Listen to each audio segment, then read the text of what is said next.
Hello and welcome once again to the Silt versus actual play, A Psalm of Flesh and Change. And when we last left things off, we had two very separate and very exciting assignments going down. Over in the ski lodge of Vernon's lodge, we had Frank Idle and Dr. Harrow investigating a bit of a murder mystery with a rather fearsome saint of some kind that turned its victims into living ice sculptures that has now struck twice. Once against the adjudicator, Groan, Asphalt Groan, I believe his name is, and then once again the lovably drunk Chef Emery struck down in the kitchen. When we last left things off, you had literally gathered all the suspects together in the lobby. Dr. Harrow had given a bit of a speech while Frank snuck around, snooping around in everyone's rooms, trying to get some clues together. The two of you now there together with all your suspects in one place, ready to start doing what I think David mentioned last time. He was keen to do a bit of hard interrogation, so I'm excited to see what happens with that. And then back over in Glottage, the Skyward Sprawl. Vitria and Nora had ascended to the very top of the building, having got the attention of a crowd of heavily armed Slag King devotees en route. And you had met with Mother Asbestos, leader of the Dreamers of Ease, the cult that was ultimately attempting to get this tower to rise higher and higher into the sky.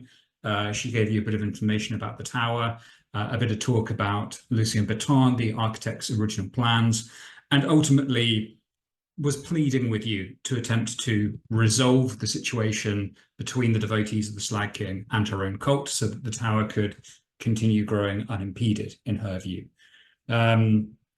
So just to check in on your questions, Winter's Spite, I believe you have 3 unused clues. Complexity 6 question, what is driving the latecomers rampage? That is the whodunit question. Figure out who or what is behind it. And then for the Skyward Sprawl, you have got 3 concurrent questions. Complexity 4, nice and simple. Where is the hallowed corpse of the Sprawl saint interred? So that is about resolving the assignment by destroying or neutralizing the saint that is underlying this massive fleshy tower. Complexity 6, the medium one, is figuring out what exactly is causing the sprawl to grow like this and using that knowledge to control it or prevent it. Or number 8, in some way heal the schism between the sprawl and the Slag King. It specifically asks you to present a cogent thesis to both of the 2 factions and negotiate a peace. So 3 options, and you currently have 4 clues, so you could do a flat roll on the easiest one as it stands. I think let's jump right back in then to Vitria and Nora, standing out on this gorgeous balcony on the very top floor of the Skyward Sprawl. In front of you, Mother Asbestos, this very tall, no longer quite human, stately, statuesque figure staring down at you, and she just revealed another clue about the nature of the sprawl. But there was a consequence that came with that, because that was a mixed success. And I think what follows on naturally from the events of the last session is very much that those Slag King devotees who you spotted on one of the middle floors and then who began racing up the stairs after you, they've kept on going in pursuit of you. And I think as you stand there before Mother Asbestos, those tears just faintly glisten and then stop as she looks up, as if sensing something that's about to happen. And a split second later, an ear-ringing siren from all sides of the penthouse just begins to sound out, like, and you can see the Dreamers of Ease cultists quickly racing, picking up makeshift weapons from all around them, discreetly hidden away in the bookshelves of this magnificent apartment, rushing to positions, pushing these couches and sofas forward to act as barricades. Some of them shouting back at Mother Asbestos, "They're coming, they're coming!" And we're about to lose Vitria for a second. So I think perhaps the decision of what to do in the moment needs to come down to Nora Kane, as Mother Asbestos looks down at you and just says, "We need to get you out of here. The violence is about to begin again. Will you come with me to a side entrance, please?" I think because we're without Vitria for a moment. I think Nora's going to... I'm tempted to use all the world's stage to try and buy us some time. Since... Do I have the condition of disappointment? You have the condition of disappointment. So the last time I you do used not. this, you did not. It was quite successful, wasn't it? That was bringing down the stage against the servants of the miraculous clinic. So I think you're good. Yeah, let's give this a go. I think we're going to draw on all of the dangerous stuff that was hanging from the ceiling and threatening to fall when we described this apartment. I think we said like something about the bookshelves looking unsteady and maybe the chandelier. I can't quite remember. But I think Nora's going to say, why would you leave your people to such a slaughter without even attempting to barricade the way? And as if on cue, I think we said the chandeliers. Okay, the chandeliers drop without harming anyone below, and they form a asbestos is actually really fragile, so probably not a lattice of asbestos, but like a sort of crystalline lattice in front of the elevator and the stairwell doors, kind of sealing them shut. And I'm going to A, pull up a dice roller, and then B, roll to see how that actually goes. Well, I think I'm going to start getting a little bit mean because everyone has lots of conditions, and you've got this one, Shadow of the Architect, that we haven't really played on yet. So if you allow it, what I'm going to suggest is that as Nora is about to kind of give the speech to the Watcher in the Wings, you can feel that kind of presence of Lucien Baton ever since you read from that book deep inside you. And there is some part of you that doesn't want to give this impressive speech about the defenses of the penthouse. Part of you wants to begin a very dreary recital of Architectural Digest. You can feel him trying to kind of always possess you and say all the wrong things. So that would be my argument for using that condition for a disadvantage there. Okay, let me add another die then.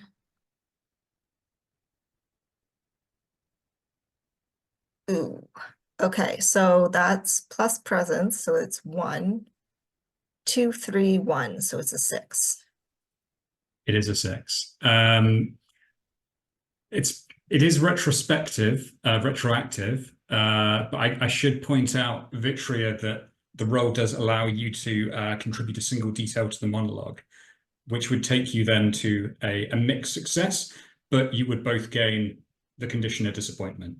So I guess up to Vitria to weigh up if she wants to say that she helps with this in some way. We can move forward with a success, but you both take that condition. I think Vitria is kind of lying like poleaxed on the ground with this newly marked ritual of the sprawl, and just sees visions of endless growth rushing through her head. And as the spirit of the Watcher in the Wings kind of fills the room and the barricade, is made, she says, and isn't it true, Nora, that all building materials are mutable and subject to change? And what was once solid becomes liquid instead. And things start to melt. The metal all starts to melt and kind of flow down and like fuse it all together as well.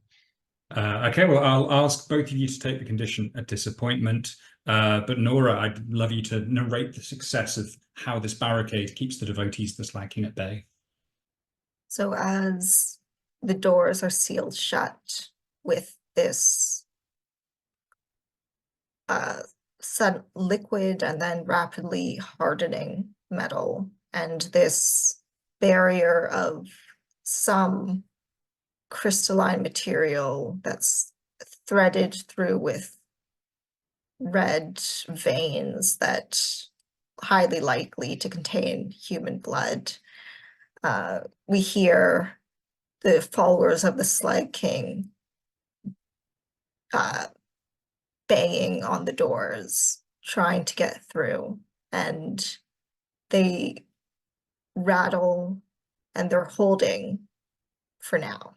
Very nice. Yeah, and I think probably as those doors rattle and hold, some of the devotees of the Dreamers of the East, they relax a little bit.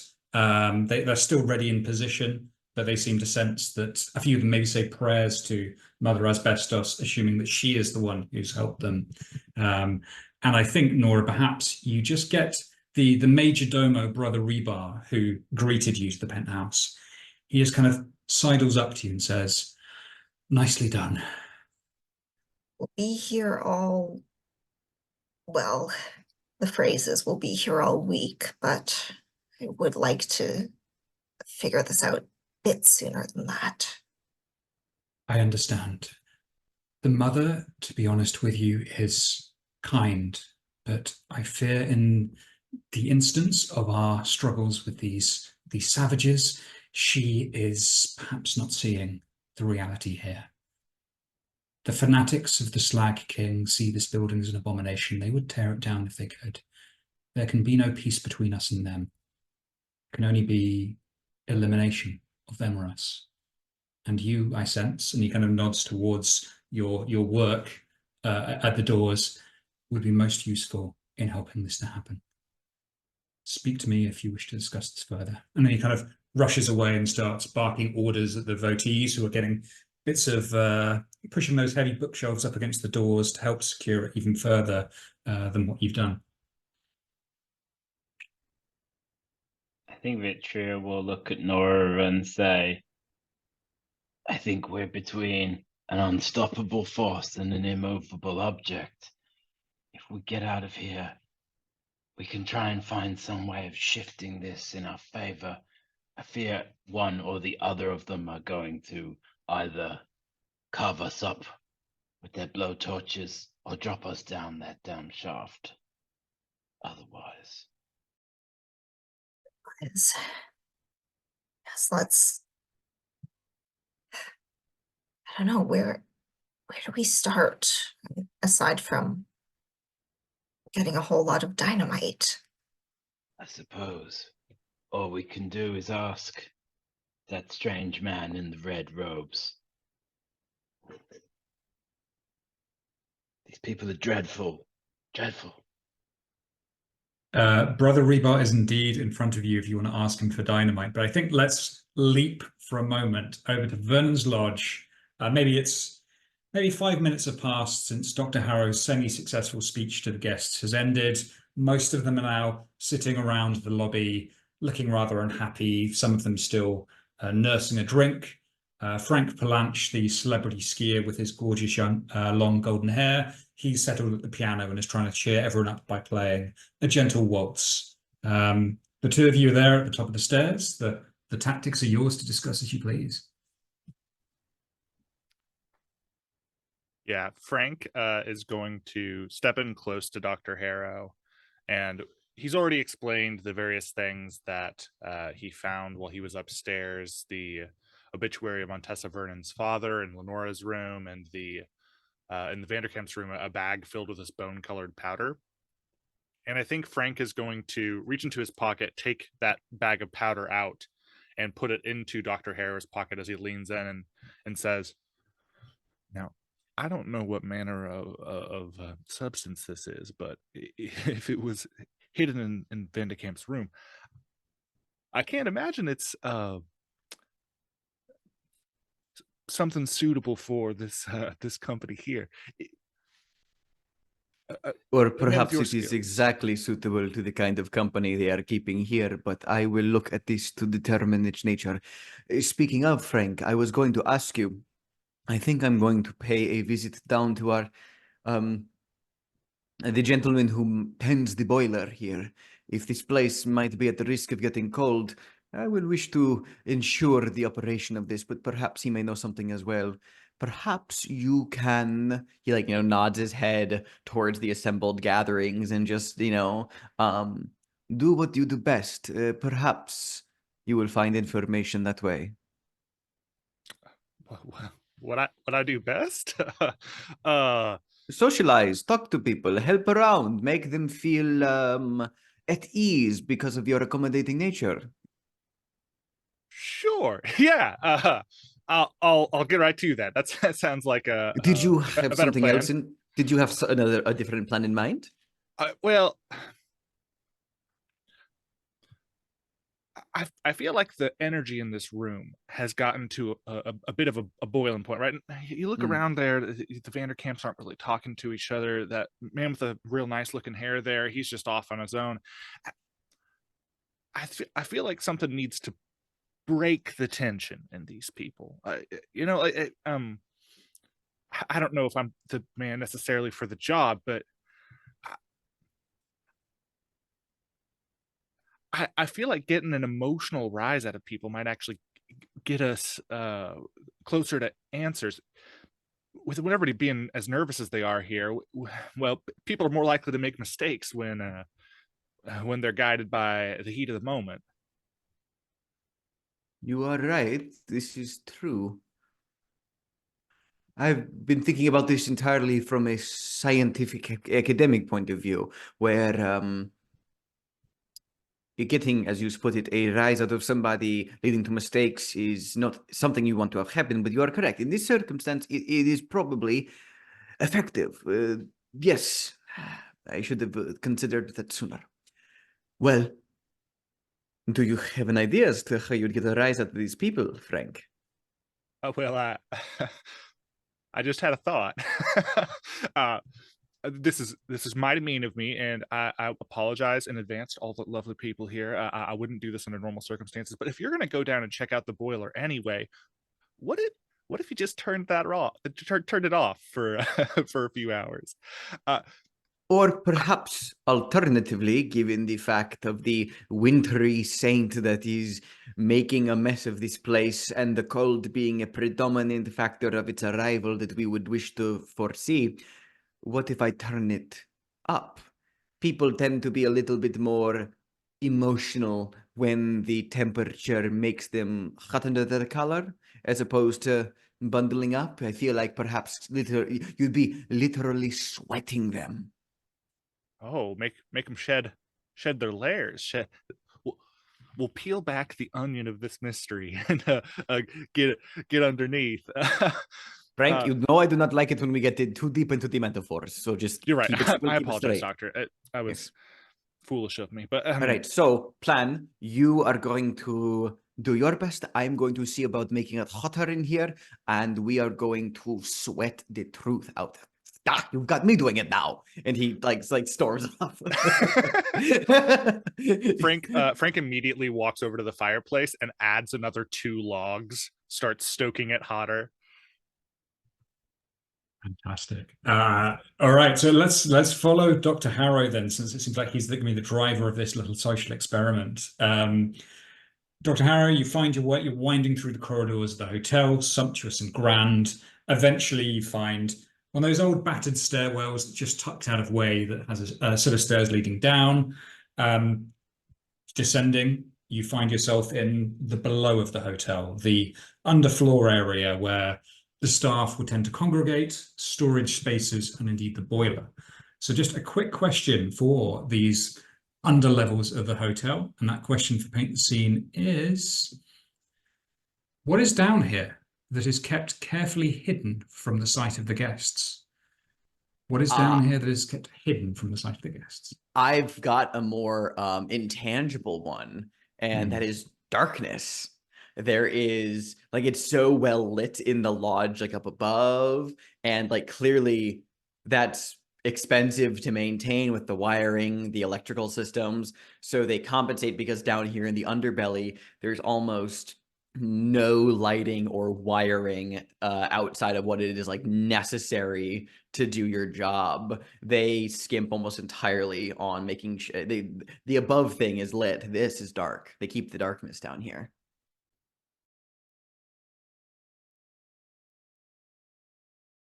Very nice. Anyone else?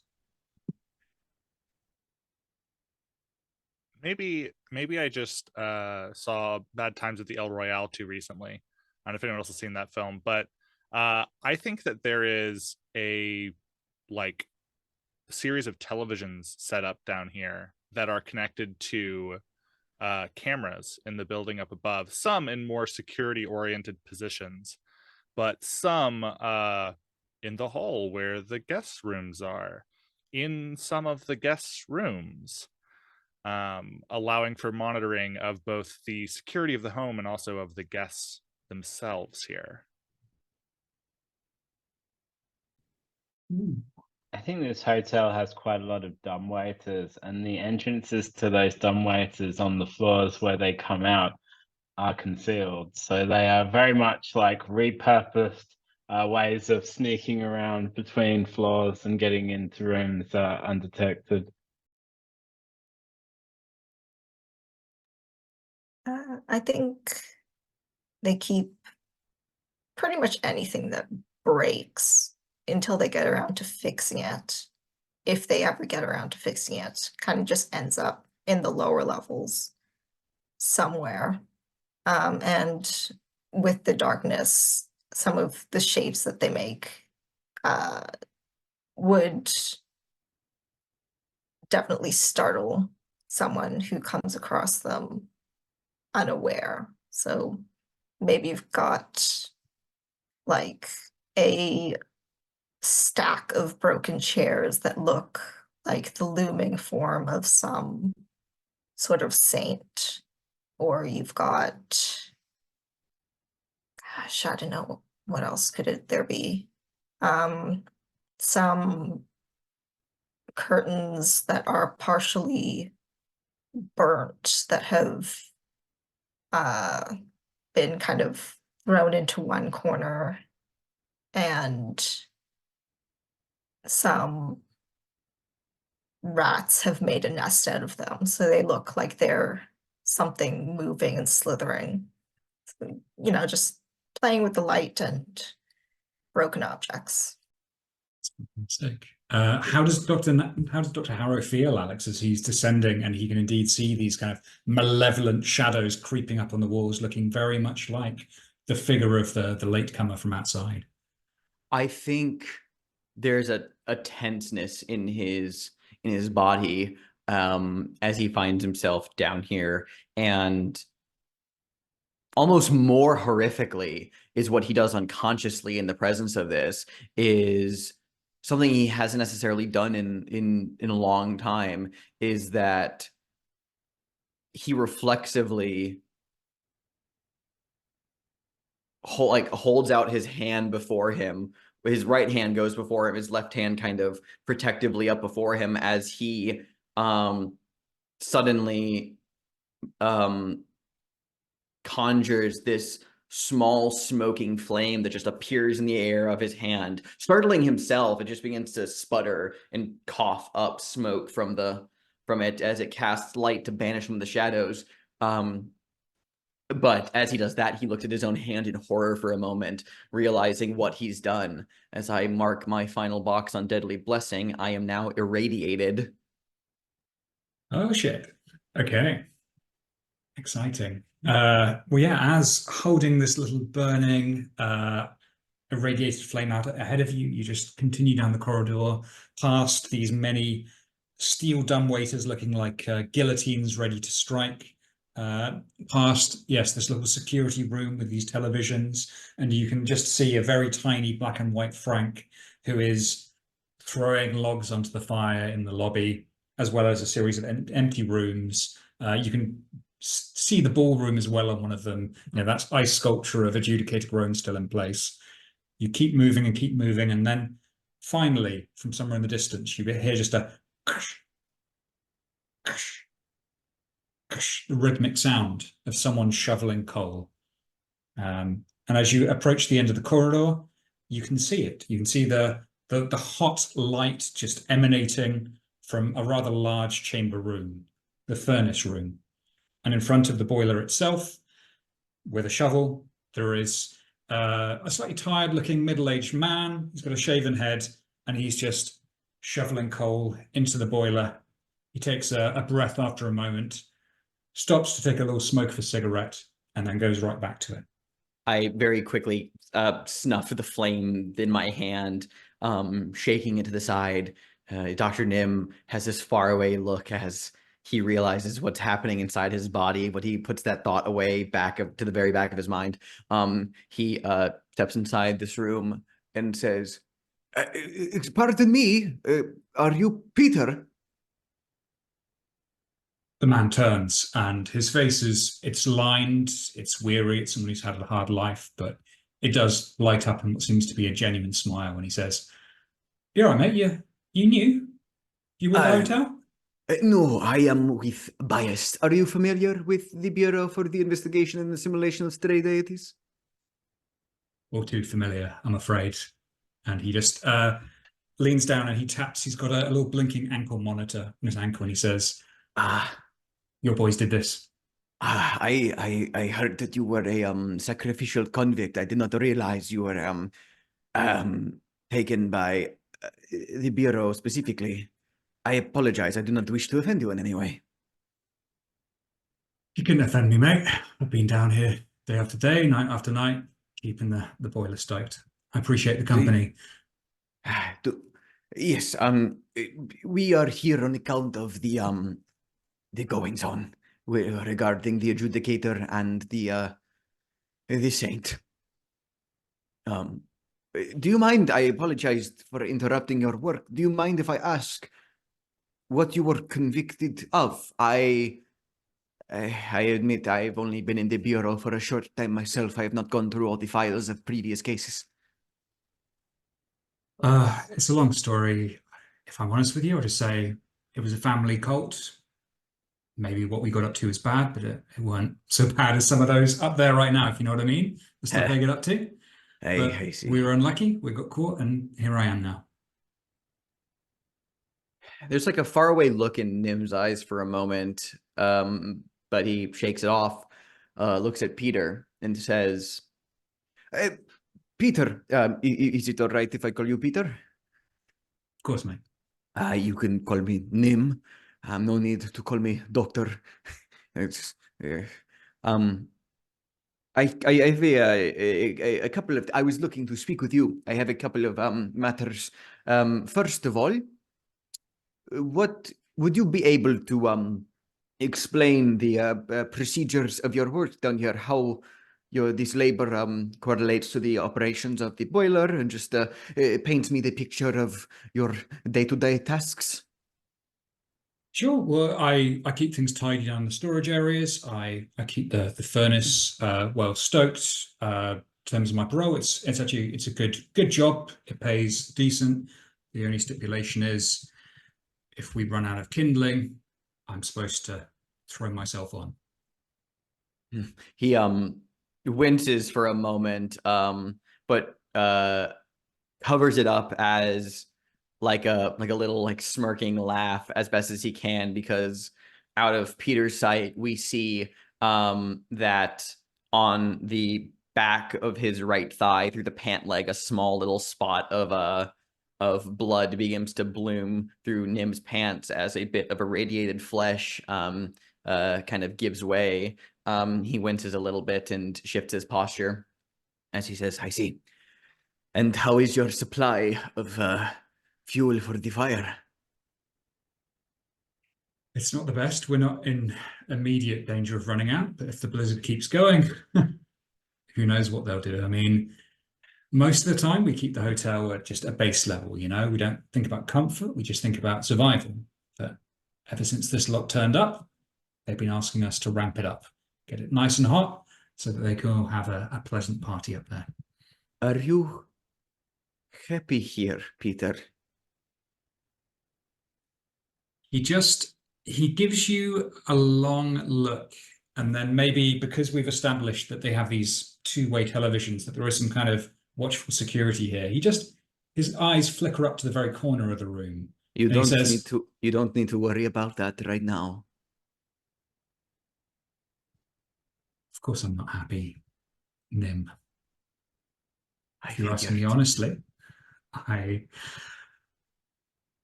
no, you know what? I'm going to change that. I am happy. As soon as I heard that fucker upstairs got what was coming to him, it's the happiest I've been in years. These people, they get away with it every single time. People like you and me, we don't get away with it. So then we have to dance to their tune. We have to get pushed into smaller and smaller boxes. And sometimes we don't make it out alive. Would you perhaps like to be happier?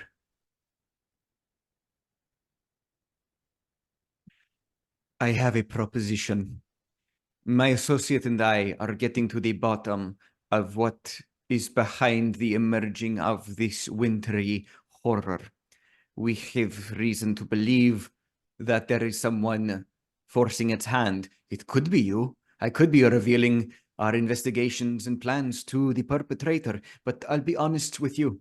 In my line of work, Peter, I find more often than not that it is indeed, as you put it, those fuckers upstairs who are more liable to cause chaos through powerful means that are quickly escaping their control. We would like to make them a bit more uncomfortable. I was wondering perhaps if we could make the hotel a bit hotter.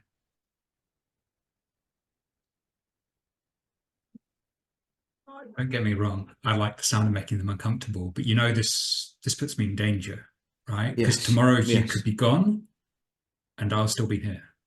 I will be very frank with you, Peter. Tomorrow, none of us may be here if we do not see this handled through the night. And I'm sure the Bureau would look extremely favorably upon the actions and cooperations of a prior convict in helping this case.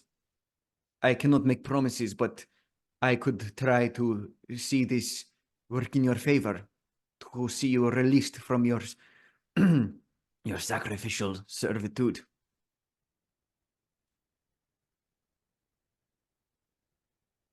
I love it. I think we've got to roll for this, right? Because this could have big yeah. Let's make it it's a veiled move. It's a presence roll. I completely agree. What do you think is the risk here if you fail to convince him, or if something else goes wrong here? No, I honestly think that I'm worried that I'm not worried I'm going to fail to convince him, because I feel like that this is an argument that he would very much agree with. I'm worried that by him agreeing to it, it's not like, it's really not going to work. You know, it's like, if we pile on the heat, it's going to burn out the fuel pretty quickly. And it's really just kind of, one, put him in immediate danger, but also just it really won't last in a significant way. I think that's a great shout. Yeah, this could end up with the boiler just burns out or overheats, so we get to some kind of problem where people are at more risk than ever. I love it. Okay. Do you have any conditions? I have 3 conditions, so Yeah, I'll let you take your pick. 3 conditions. Okay.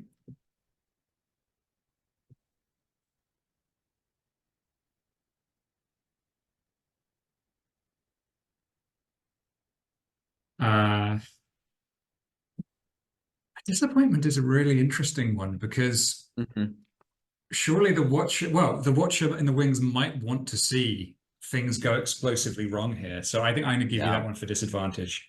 That makes sense. Do I have an item I could mark to argue in my favor here? Let me see. No, you know what? I think I'm going to take the roll at disadvantage, and I'll probably end up needing to write a verse, but that's the way the game plays. All right, let's see here.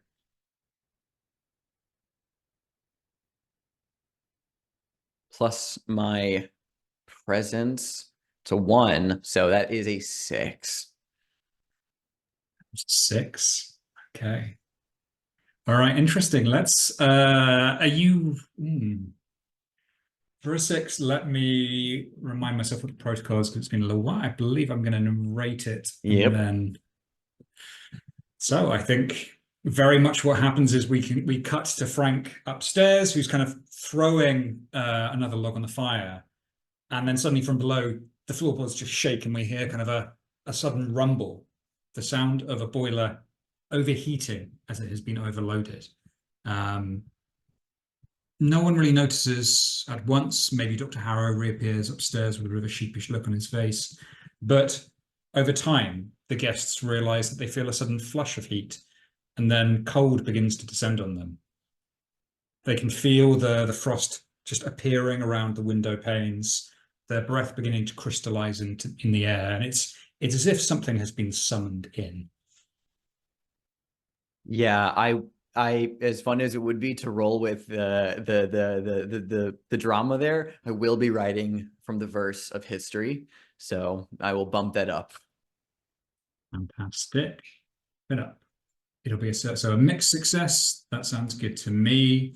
And the complication thing is, you've already got 3 conditions, and I would be very tempted to let's see what your items are. Maybe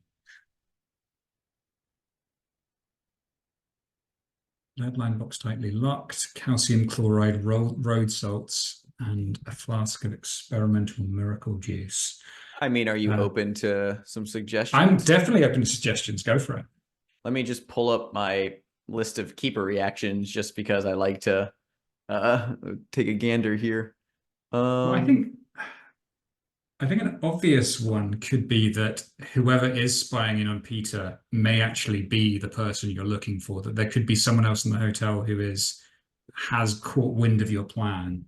But I think that's actually a fantastic. I was actually literally thinking about, because like another one of the keeper reactions, like putting a custodian in danger. I kind of love the idea of that whoever is responsible for this is aware exactly of what I'm doing here, and is probably aware exactly that Frank and I are on like the hunt and are on their trail somehow. So that kind of puts us in their line of sight, I would imagine.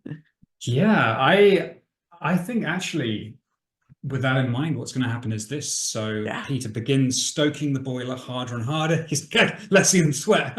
Let's see them sweat. And you are so focused on him and focused on the heat that's rising higher and higher through the boiler that you do not hear as the door just swings shut behind you with a sudden heavy clunk. And then you hear a lock being turned, and both you and Peter kind of look around as you realize that you are trapped in this basement room that is getting rapidly hotter and hotter. Let's jump over to lovely Frank, who, from your perspective, this plan is working perfectly, because as you watch, you can see you haven't been able to probably keep an eye on everyone here. There's like a dozen people, so someone could have maybe slipped away from you at some point, but you've been trying maybe to keep an eye on everyone. And you do see now that those guests who are still hanging around are beginning to sweat. Ernest van der Kamp kind of mopping his brow. Some of the Montessa sends Leonora, the maid, to go and fetch some chilled water for everyone. Everyone is beginning to look deeply uncomfortable. Frank is going to notice, like, have made these observations. He's still holding the fire poker. He's kind of standing by the fireplace, adjusting one of the logs, his eyes scanning the room. And I think Commissioner Vanderkamp has just wrapped up a game of billiards with Frank Palanchi. And Frank kind of throws his stick down and waltzes off to the other part of the room. He's clearly lost. And Commissioner Vanderkamp is slowly fetching the balls, setting them back on the table, putting them in the triangle, getting it all set back up for another game for whoever's next. And Frank walks over with purpose, but he's got a gait like he's not... like he's got nowhere to be. He's putting on a little bit of a front. He's kind of walking casually over, but with intent. He goes and picks up the pool cue from the ground and looks at the commissioner.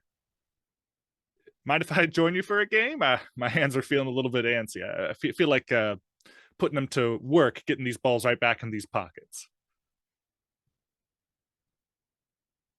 I'm not entirely certain what you're talking about, but do as you will, my good fellow. Yes.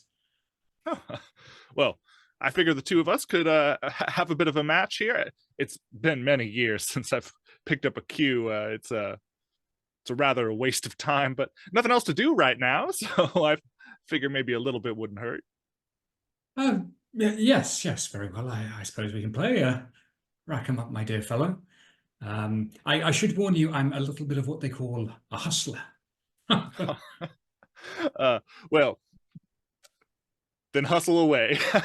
I have, nothing's riding on this, unless you want to. I mean, hey, what else is going on here?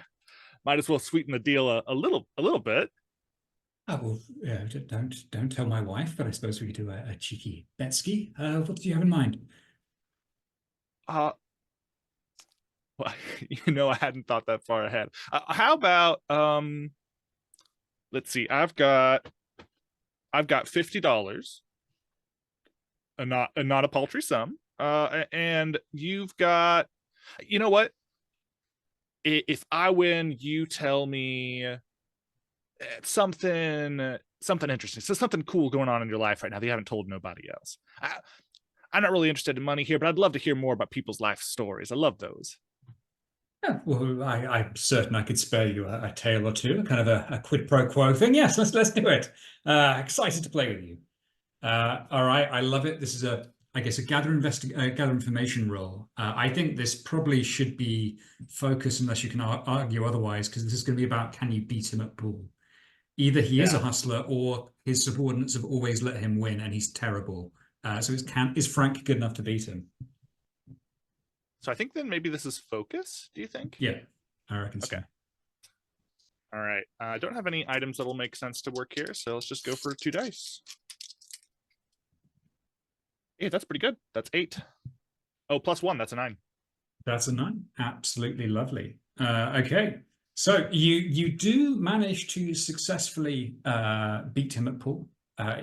He does have very much the look of a man who, he's not as good as he thinks he is. He does kind of lean over the table and kind of do some tricksy billiard shots, but invariably the ball just bounces off the cushion and goes nowhere. And Frank, you trance him.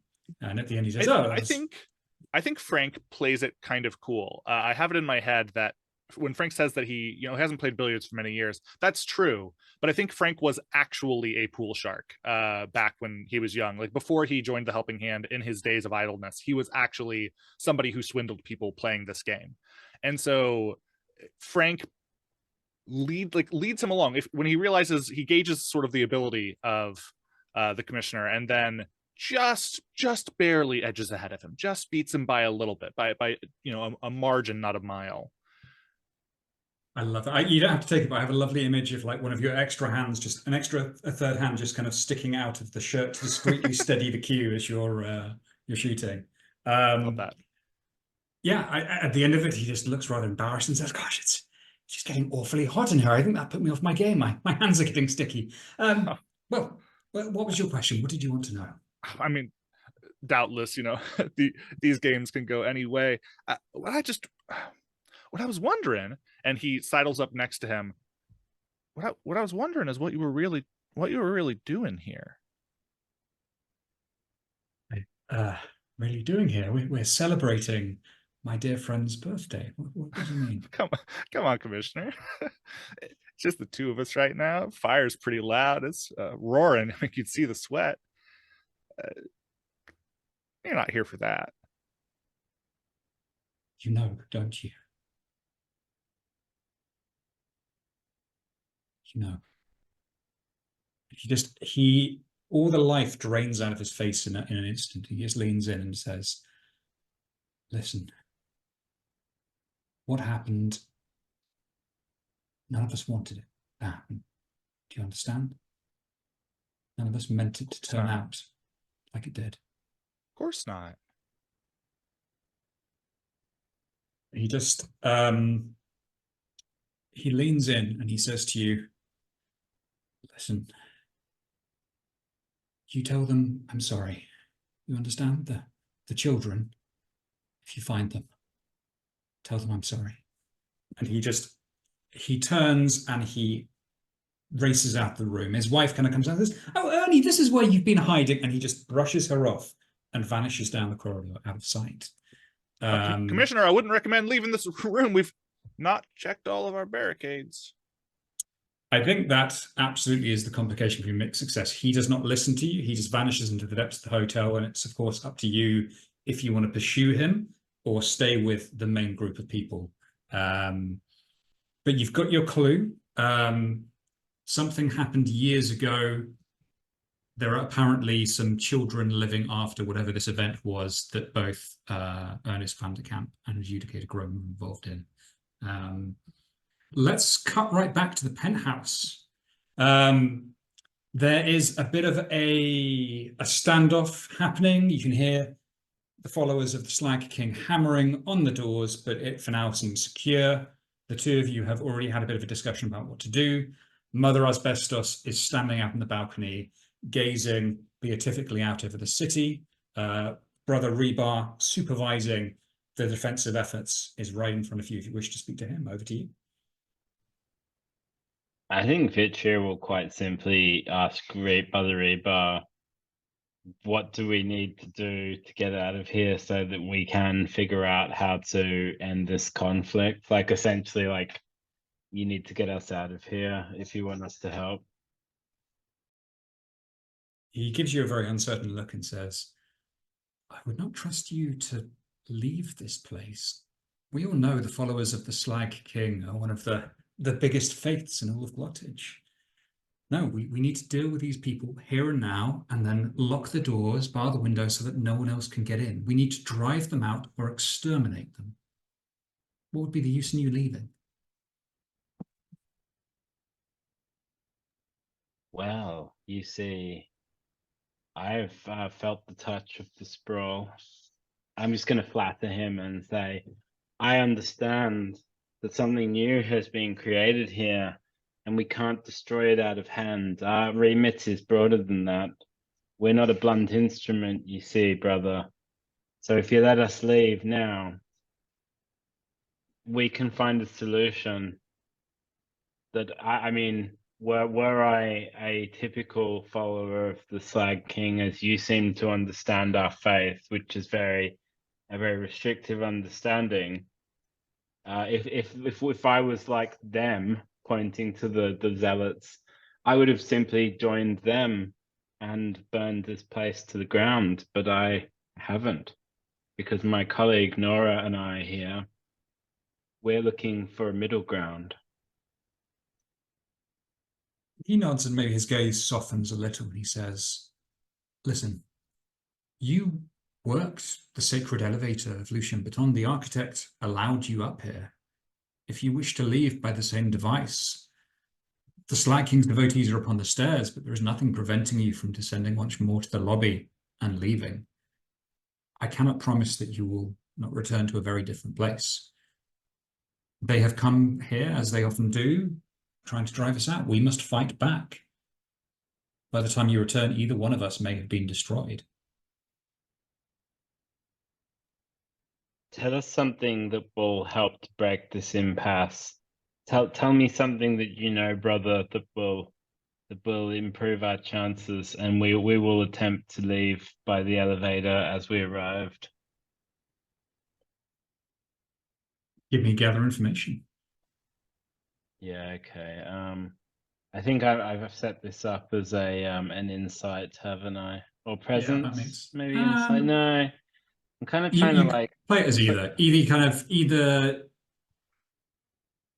I've more sort of Either there is something he knows that could be useful that he's going to share, or it's just a pure persuasion. I think it's more like sophistry, isn't it? So I'll use insight because I'm trying to kind of spin an argument that he'll believe. Just trying to have a look if I have any equipment that would help me here. My hat, if anything, will do the opposite, because I think I'm kind of cruising for a disadvantage here because of zealots in pursuit, because I've created a kind of That's fair. I will, you know, if you're forcing my hand, I'll give you disadvantage. I think I'm kind of in a very disadvantageous position. Yeah, that makes sense to me.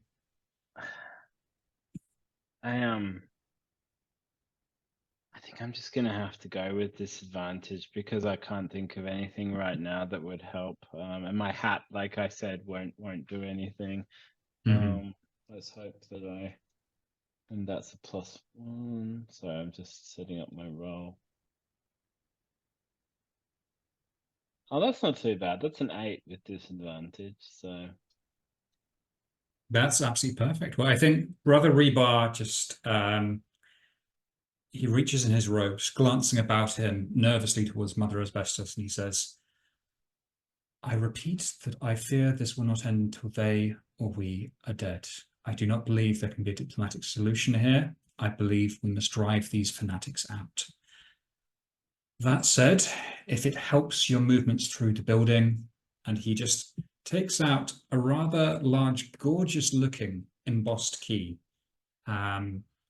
It's got a rather elaborate sigil just on the top, one that you might recognize, since you've seen his book, as the sigil of Lucien Baton.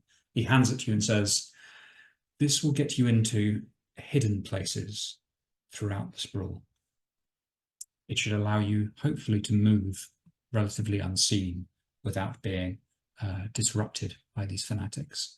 So this comes as a clue, a large ornate key embossed with an elaborate sigil, but I'm happy to make a ruling that actually, should you at some point want to use that as an item to gain advantage rather than a clue, I'm happy for you to mark it off that way, with the idea that you're getting into a hidden doorway somewhere, if that makes sense. I kind of have an idea for an echoing kind of verse. So I think I might actually write a verse to mark this, to get this up to a 10+, and then I'll think about it a bit more, because I have an idea about how to get my conditions and a key into a verse later. So I'll do that. I'll mark a verse of history.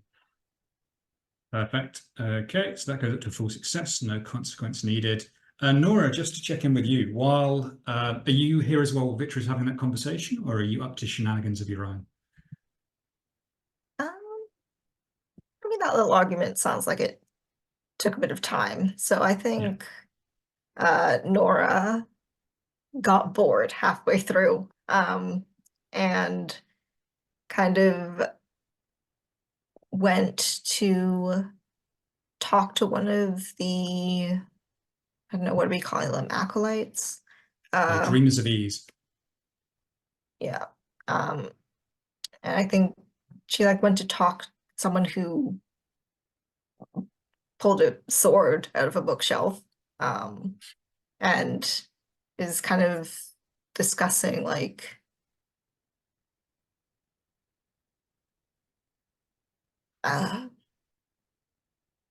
I think she sees a design on the hilt of the sword that looks familiar, and she's going to go and talk to the person holding it and say, where did you get that from?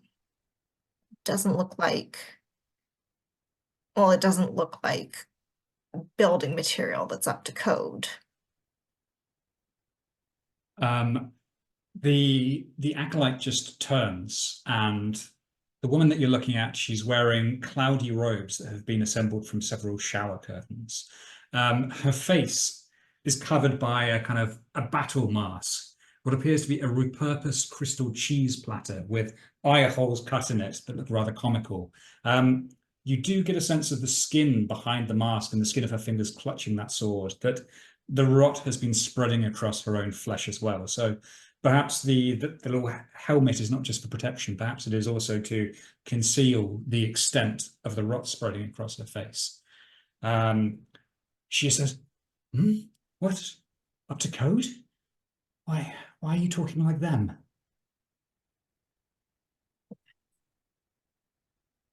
I've had to work with one for, Nora kind of counts on her fingers, a while. Talk rubs off on you, what I meant is the mark on that sword. Do you know what it means? Glances at it and says, no, not sure. I took it from one of the rooms up here. There was a collector living in one of them. swords, armor, historical artifacts. Now we use it to fight the fanatics of the Slag King. And as she looks at you, she just sort of, her eyes behind that cheese platter mask do just soften a little bit, and she says, "You're the newcomer, aren't you? The one who's going to save us." You could say that. Probably Nora's thinking, "Lady, I am not the person you ask to save anyone. You might want to be sure to keep that a bit sharper than you've got it." Mother keeps it sharp. This mother is our sword, and the sprawl is our shield, and our shield grows as it bears us upwards. Do you hear it? And she sort of tilts her head slightly. She listens to the pounding on the doors, and she says, "Ah, that knocking, it's a sign that we're blessed. It's our war drum. Mother and the sprawl and the great architect together shall carry us as our holy trinity to defeat the fanatics, to drive them out of our building, and then we shall grow and grow, and we shall live in the sky and be happy." Well, you know, if you want them out, I think Nora's kind of going to turn, and like at this point, Vitria's finished her conversation. And she kind of shouts like halfway across the room, "What do you think the odds are that they'll follow us out?" They meaning the fanatics.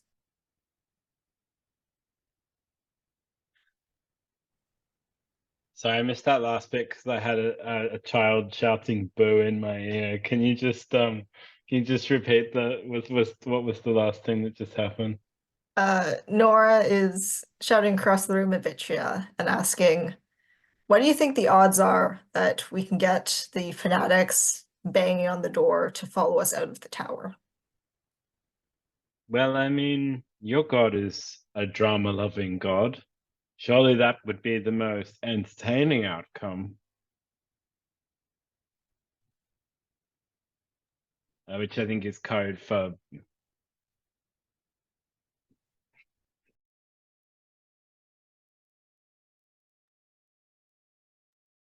I think maybe Nora, Go on, sorry. Nora, as you turn away to talk to Vitria, you do just feel a hard, kind of very cold, slightly metallic hand on your wrist. The woman is leaning in very close to you, and as you kind of turn back from calling to Vitria, she just says to you softly and with a little bit of sadness, "If you're going out, I must stay here to defend the penthouse, but will you find my daughter? She's loose in the building, and she must join us, you understand. She must join us so that she can ascend into the sky with the rest of us, and I fear that she will be left behind. Please."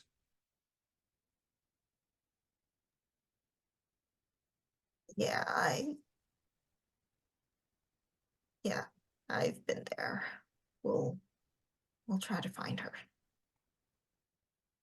She drops your wrist and then just sort of goes back to almost hammering on maybe a bit of an old dustbin lid with her sword, and she begins crying a battle cry as she walks out to join the rest of the defenders of the barricades. I think that might be our cue to leave, Nora. Yep. Exit stage right.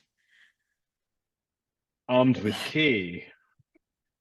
Pursued by what seems to be half an army. Hopefully. Hopefully the dramatic stakes have been raised. I think Vitri is going to try and use the key on an elevator to, like, you know how there's those elevators where you turn the key on the panel to like open it, to see if that will give us safe passage. I think that's really nice. So you're using the key on that, so looking for sort of just a box that you can open. Yeah, like I've seen them in like penthouses where the door opens straight onto the apartment, that they often have a key or a key fob that goes that you know to open the door? I will let you have this, but I think the assumption that we would reasonably make here is if this key marked with the architect's special sigil opens a special part of the elevator, that is leading maybe to some private chambers of his that has never been found, right? So it's maybe taking you to an exciting but dangerous place would be my assumption, rather than that it just gets you safely down in one piece. Well, I guess it's not in the battle that's about to happen, which is a good start. Perfect. If you want to mark that as an item rather than a clue, absolutely, it will sweep you away from the scene of the battle down to whatever private floor Lucien Baton kept his chambers on. And if it's okay, that I think as Vitria puts the key in the lock, she has this sort of weird look on her face, like a sort of like haunted look as she turns the key. And I'm gonna. Is it okay if I do a verse now? Oh, please do. So the verse is a verse of history, which is the flashback showing the power you felt when a god seemed to listen to you for the first time. And as we knew as a child, Vitria in her apartment building had a run-in with the bellhop. And the bellhop helped her. And the bellhop loves to be helpful. But you see, a few weeks later, the bellhop started to be helpful again. And one day, Vitria opened the door of her bedroom and found this key just on the carpet in front of her door with a piece of, of string and a tag that just says bellhop in kind of quite sinister, childish, very heavy handwriting. And she just hid it in a drawer, in the bottom drawer, right at the back, and never thought of it again. And like after years, she kept, like, every time she saw it, every time she moved, she would like keep putting it to the back. And one day, after the mammoth, drafting session that we saw in another verse, when she'd almost burned herself out for the Slag King, devising this massive project, we see that morning, for some reason, she put the key into her pocket that morning. And later on, we see her having this blazing argument in the main area of the penthouse with her father. Her father saying, I've told you, Vitria, we've gone in another direction. Your plans won't be needed. And she said, this is all about Brutus, isn't it? You're favoring him. He's always been your favorite. Says, you, Vitria, you have nothing compared to his brilliance. You are so disappointing. And she pulls out the key and says, I'll show you who's a fucking disappointment. And she turns the key in the lift that leaves the penthouse, and it opens, and the bellhop's there, and he says, with his like creepy lopsided face, and says, bellhop. And she looks him in the eye and says, bellhop, take my father down. And just pushes her father into the lift. And the bellhop says, going down. And the lift doors just close, and Vitria just like watches as the numbers go lower than they should possibly go, and then the lights flicker and fade. And that was the last time anyone saw Vitria's father alive. Oh my God. I mean, we need to, like, the bellhop, I feel like, is just an awesome dude at this point. Wow. What a horrible little monster. Thank you. That was fantastic. Okay. Shall we take a quick break here? Because that was a lovely place to stop. So see you back here around 5-2. Perfect. All right.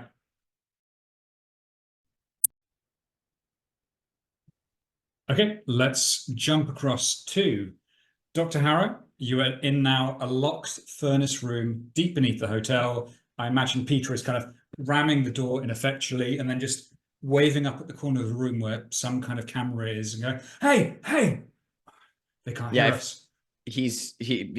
Dr. Nim has probably shed the corduroy jacket, like rolled up his sleeve. We see that he's damp with sweat. And I think in the dim lighting of, the angry red dim lighting of the boiler room, we can kind of see that just barely his prayer mark tattoo is beginning to glow with the radium green, just very faintly discolored from his skin, as he is looking around the space, sweating, cursing under his breath.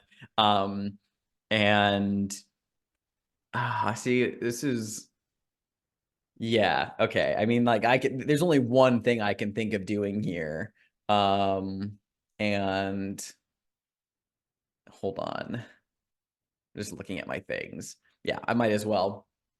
So Nim looks at Peter and says, no, stand back. Let me.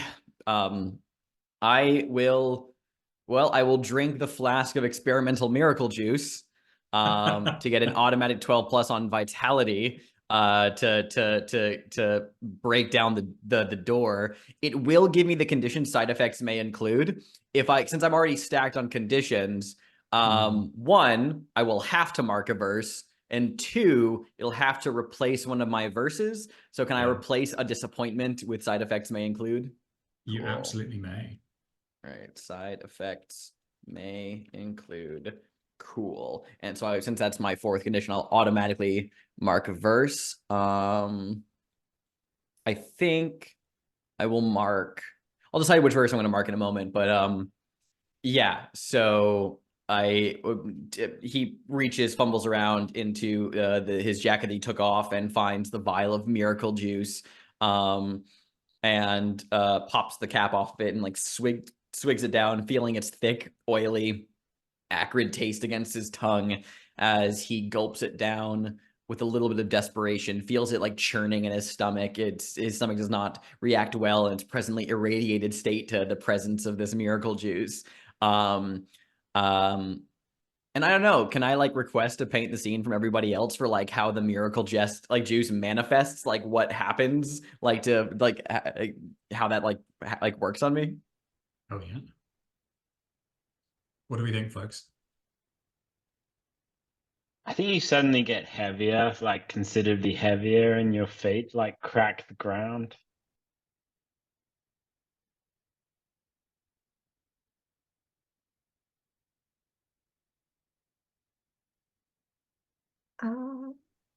I think that given your irradiated state, you can kind of see your like skeleton just faintly glowing through your skin as like all of the metal and like stronger material in your body is going to strengthen your bones so they don't snap under the weight of the force you're going to be applying to the door. More of a consequence for later than the immediate moment, but you can start to feel from the effects of this, your skin is starting to flake. You're going to like almost like a snake shedding their skin. You're going to slough off the top layer of your skin by the time this is over. I love that. I'm going to mark the bleeding revelation on this one, and actually I'll narrate that one right now because it fits very well. So I narrate a flashback to a time when your own body became the grisly vessel of your scientific tests. So as Dr. Nim gulps the vial of miracle juice and drops it to the floor, he collapses to his knees, palms flat against the surface. We see the concrete crack as his weight increases dramatically. He lets out this rattling, wheezing groan as we hear just the faint pop and shifting of cartilaginous tissues and other parts of his body as the miracle juice takes effect. And in his irradiated state, we actually see him retch pretty violently and cough up this thick glob of just bloody flesh from the inside lining of his stomach tissue, reacting poorly. And he shudders, and the sweat dripping off of his face mixes with the blood.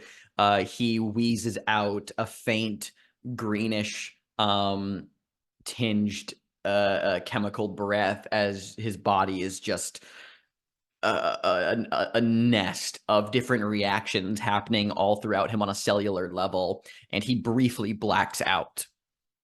And during that window of darkness release from any sensations, we see Dr. Nim in a very clinical space. He is dressed as we saw him before his status as a fugitive, during his days as a researcher, a scientist in one of the energy departments of Nesh. And he has taken off a white lab coat off to the side. He has sat himself down in a medical chair, rolled up the sleeves of his shirt, and with the help of a couple of other lab assistants, they are securing padded leather straps to secure his arms to the side. They give him a little mouth guard bite protection that he places in his mouth and clamps down hard to ensure that his reactions don't give him any lasting injuries. There's a tension in the air, a nervousness on the faces of the other attendants, as it is clear that Dr. Nim is leading this experimentation. It is his own thesis, his own experimental procedures that these other people are assisting in. This is a procedure that he is spearheading. They insert IVs into his veins. A couple of them are actually not intravenous fluids. They are like what's the word I'm looking for here? Like electrodes that are being inserted directly into his veins as well. And he just kind of like takes a moment, a few steady breaths, and gives a thumbs up to a couple of the attendants behind a screened control space. As they begin to turn some dials, we see pumps and fluids begin to pour through the various IVs of different colors, greens, reds, blues, and the monitor of his health on a little radium green, almost like a pulse reader, but it's somewhere between like a pulse and like an electrical frequency that's being read, chemical readouts printing and piling into the floor nearby, with the scritch, scritch, scritch, scritch of the needle moving back and forth as he just inhales very deeply, very steadily, trying to center himself from the first wave of discomfort that hits him, the sickness in his stomach that churns at the chemicals that are now washing through his blood, his arteries and veins, a network of many different divine substances that are interacting and blending together in new and harmonious ways. He focuses on a distant point of imagined light just to ground himself amidst the sensations. And then the pain hits him very hard as his heart stops. The muscles begin to fully relax, almost like ingesting cyanide, a complete full relaxant of the muscles that prevents even the heart from beating. He lurches and seizes and begins to spasm. And we watch as right before the attendants can call the procedure off and pull the plug on it, literally and figuratively, that he lets in this gasping breath, shuddering out and quaking as he feels his heart regain a spasmodic arithmetic of a tempo again. And there is a soft bluish green glow that can be seen beneath his ribs as his heart, from within, as the chemicals blend, begin to illuminate this vessel of blood and life inside of him. He rips out the mouth guard and points at the assistants behind the screen, being like, "Do not turn it off," and just like, "Look, read it," and is yelling at them to keep on going with the experiment. His head snaps back against the table. He's shaking. He is sweating. Blood is beginning to pool out of one nostril. One eye, now hemorrhage, begins to cloud over red. And in what seems like hours, but is probably less than a minute, the glow stops.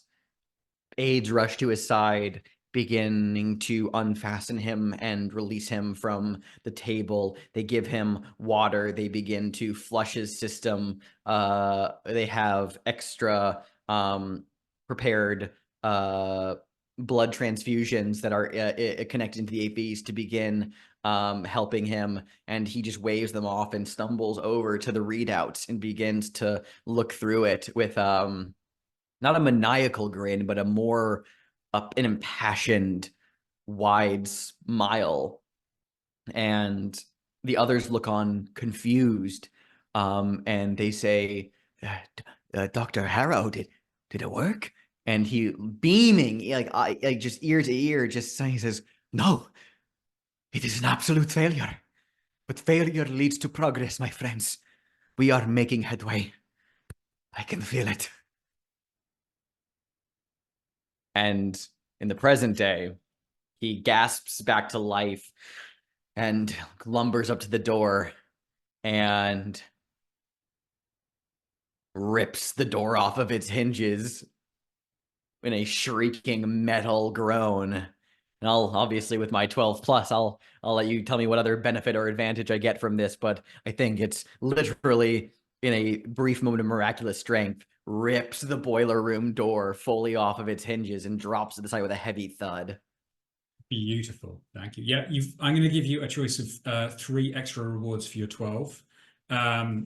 Choice number 1, whoever shut the door on you has dropped some kind of clue behind for you to find.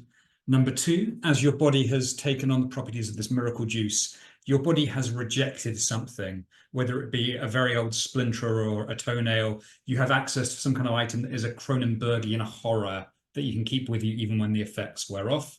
Choice number 3 is up to you. If you so wish, while you're still this powerful, you could quite easily rip off Peter's ankle monitor and he can escape into the snow. We can then mark him as a returnable item in your altar as kind of a side character who can come in and help again in the future if need be. So ally for future, item or clue. While I really love the idea of ripping off the anklet and giving him free, I don't think Nim wants to see him run out into the uncertain blizzard. He'd want to maybe see if he can help him first. So I will pass on that for now. But I think I will take the clue. I love the Cronenbergian idea, but again, this was, as we said in the chat here, this was like such a very like strong Brindlewood Bay reaction of like the killer has locked you into the room. And I think having like something left behind by the culprit is very cool to have right now. Awesome. You will get a clue. We will come back to that. Let's jump to Frank instead for a moment. Frank, upstairs, you've seen Ernest van der Kamp run off into the hotel. If you wish, we can say that you heard the sound of a door being forcibly ripped off its hinges downstairs. You can obviously go join up with Nim if you want, or you can continue investigating up here. Yeah, there's a moment of indecision for Frank, because as the commissioner runs out of the room, Frank has 2 thoughts in his head. One, now that the commissioner's gone, there might be somebody here who he could lean on a little bit with them out of the room that might be more effective. But then, as he just said, you know, we haven't verified all the barricades. We told everybody to cover the windows, but like there could be some way for this malevolent entity to make its way inside, in which case the commissioner going off on his own is incredibly dangerous for him. And there's a part of Frank that sees that as like losing a valuable witness, but also like Frank really cares about, you know, people's life and well-being. And so he's like, we haven't affixed the barricades. And he casts a glance around the room. And for longer of a beat than he would have hoped, he like pauses and thinks about which he should do. And then there's like a little voice inside of him that's like, no, you have to chase after him. And so Frank's like, I'll bring him right back. Sorry, everybody. Be right back, everyone. And Frank bolts out of the room, chasing after him. And he hears the ripping and tearing downstairs. And like he casts a glance at the door, the cavernous open black pit that is the door leading down into the boiler room. And he just keeps running on. He figures Dr. Harrow can take care of himself more than anyone else he knows. So he's going to chase after the commissioner instead. It's fantastic. Yeah, I think as you chase after the commissioner, who's got a little bit of a head start on you, you find yourself in the dining room, and that intense heat that is making even you sweat just is offset by a very gentle breeze. And you can see that not only has the barricade been pushed hastily to one side, there is just a glass door swinging very faintly ajar, and beyond you can see the dark, malevolent shape of the hedge maze. Does it look like the barricade was removed from within, or what, did something push its way in? It looks like, overcome with whatever emotion he felt from your interrogation, the commissioner just pushed it to one side and went outside to get some air. Frank, he left his scarf, he left his coat back in the room. He's like in his lightest possible garb right now underneath all that. He takes a step towards the door, and with like the cold, blustery air, he like shivers a little bit and wraps his arms around himself, and he stands on the threshold for a moment, illuminated some by the light within, and his face cast in shadows by the darkness outside. And he peers out. Commissioner? Oh, I knew I shouldn't have been mean. This is what you get, Frank. Oh, this is what you get. Oh. He looks down at the snow. Are there tracks that lead towards the maze? I think there absolutely are, the kind of heavy footprints in the snow of the commissioner leading into the maze. Yeah, Frank is not gonna think another thought about it. He imagines this is the just recompense for the slight meanness that he exhibited previously, and he's just gonna march off into the snow searching for the commissioner. God, okay. Well, yeah, as Frank descends, ducking under the hedge archway into the shadows of the maze, obviously you can keep following the footprints, but as it is darker and the lights of the house are incredibly concealed from you, it is much harder as you go in. And at every kind of intersection, you have to kind of scoot down, really kind of check, almost feeling for which way the print's gone, and listening out at all times to see, can you hear the commissioner's voice? So obviously, probably what you're hoping for is to find the commissioner out here unscathed and bring him back in. I think this is going to be a revelation move. And I would ask, what are you afraid is going to happen here if you fail? I think Frank is most afraid he's going to find the commissioner's frozen, horrified body out here in the maze somewhere. I think it is probably going to be a lot worse than that. I think the worst thing you can do is find the commissioner's frozen body and then realize that you have no idea how to get back out of the maze, and there is something in here with you. That's reasonable. Anything I can use? Okay, well, if we're going full revelation move, I've got a pitch for you. I've got the silver pocket watch that I got from Widow Gannett as a picture of her and her love in it. It's from the town of Malreward. And I also currently have the condition. Let me get the exact name of it. One of Time's servants. What I'm going to pitch is I would like to request of the Minuteman. I would like to call upon this temporal god to show me where the commissioner has gone, like like literally show me the path that he took, and I can follow his visage towards wherever he is in this maze in order to try to find him quicker. I absolutely love it, and of course I'm going to accept that with advantage. I will say probably the trade-off here, because this is almost like a Blaze in the Dark Devil's bargain, isn't it? Mm-hmm. You know, if you are calling upon the Minuteman's help, you are basically bringing down another god into the territory of, like, this can have consequences further down the line for Frank, definitely. But yeah, in the moment, please roll with advantage. I will. No whammies. That's very good. That's an 11 on the dice. I have a -1 communion, but that's still a 10. Perfect. Please narrate the result for us. Yeah, Frank, he's hunched over himself, very cold, walking slowly, trudging through the snow. I think at one point he loses track of the footsteps because there's been like some kind of animal that's been back here, and it's all mucked up the snow. And there's just no clear footsteps in it anymore because the snow was not unmarked. It was already, full of tracks. And in that, Frank is talking to himself. He's like, This is what you get. You're out here in the cold now. You're looking for somebody. There's some kind of ice monster angel thing out here who's killing people, is after them. It's okay. Where there's a will, there's a way, and where there's a way, there's a God behind it. So, yeah, no. And he, like, as his hand is like pressed into his chest, he feels his pocket watch in his chest pocket, and he reaches in and he pulls it out, and very carefully, his fingers, completely numb from the cold. He can only go by sight. He works the little mechanism to adjust the hands to that just before the hour mark that he used previously when he was invoking the power of the Minuteman and invoking that conversation. And he sets it there and he clicks it shut, and he watches the second hand start to move around the watch. And as it does so, he thinks about the widow Gannett. He thinks about the memories she had there in Malreward. He thinks about the time that has been lost there. And he says, I sure am wasting my time out here. I'd sure like to not be wasting it. Sure would be real nice if I could see maybe where he went, what's happened recently. Sure would be nice.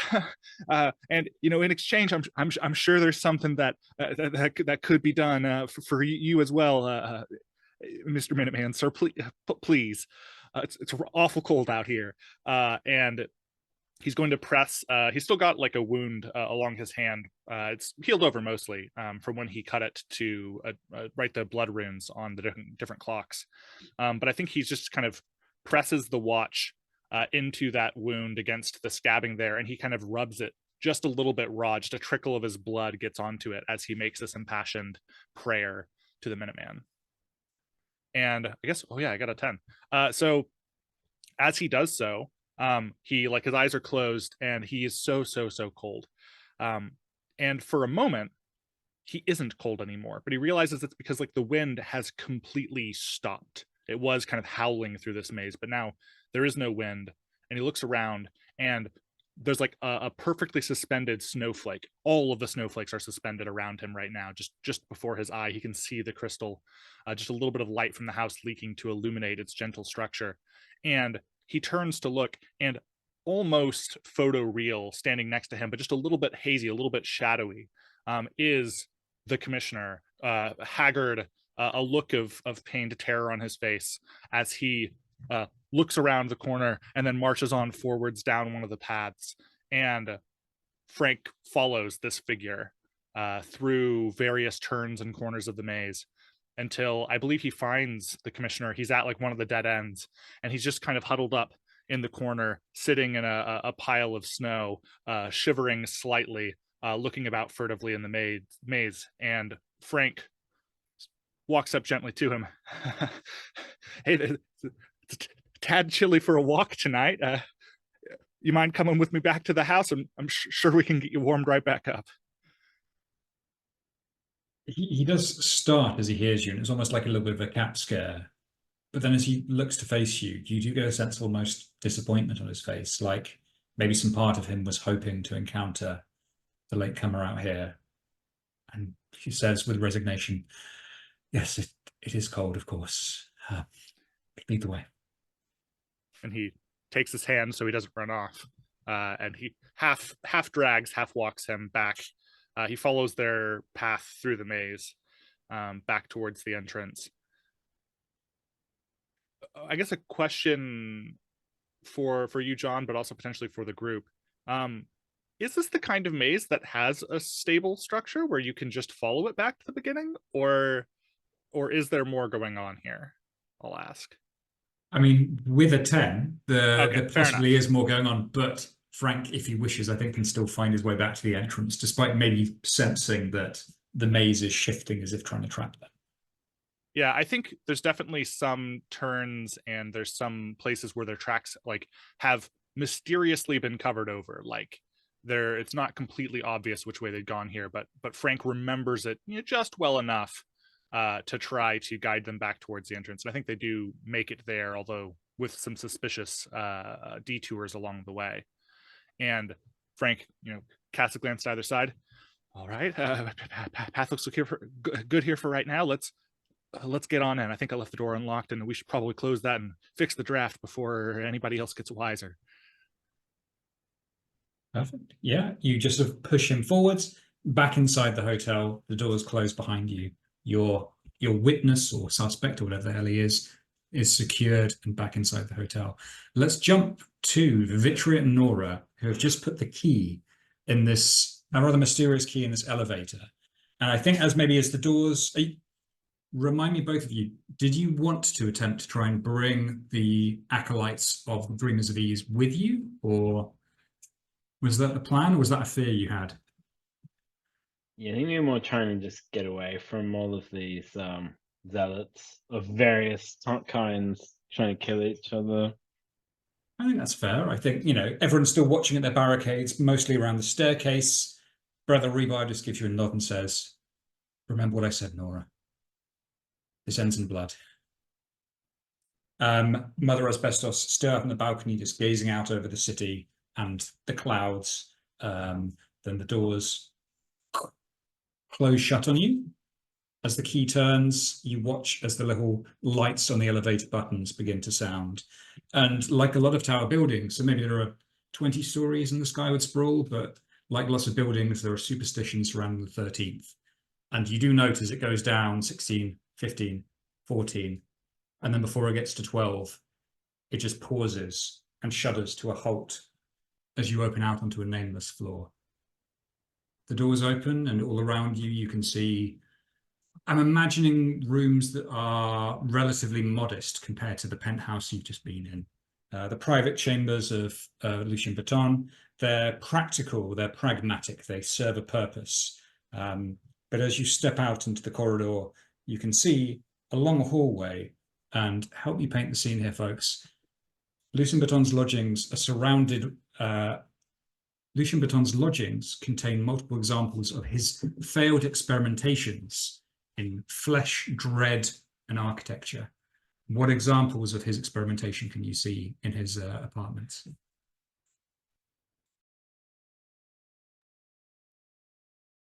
I think Vitria sees this table with a series of like prototype designs for the tower, but they're all alive too. And whether it was intended for them to be alive or not, but they're like writhing, sort of like they were originally like a table of like white architectural models, but now they're all writhing. And she turns to Nora and says, I used to think that architecture was beautiful, but sometimes this place makes me think I just want to burn it all down. Yeah, we already burnt down one building. As much as I'd like to do it again, I think Nora kind of looks up, and I'm going to check because we have this as an ask first, but how are we feeling about experimental mice? Yeah. Yeah, works for me. Okay. So I think Nora sees as she looks up, this man spoiled his experimental mice. They've kind of got this giant plastic tube play area that goes throughout the entire apartment, but she kind of sees some mice somehow still alive running in a like clear tube that goes along the ceiling, and they're kind of running a bit slower than usual. I mean, one has, instead of back legs, it's got a single like wheel that kind of looks like a carriage wheel. There's another where its ears are kind of dragging behind it because they're now like miniature satellite dishes that keep getting caught on the ridges on the inside of the tube. And she's watching these mice run around, and she says, think this one's got a few more secrets in the walls that we are gonna have to dig up first.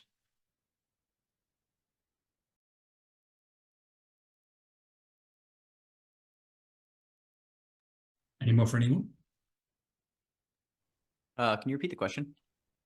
Yeah, so the architect's lodgings are filled with examples of his experimentation with architecture, flesh, and fear, we said.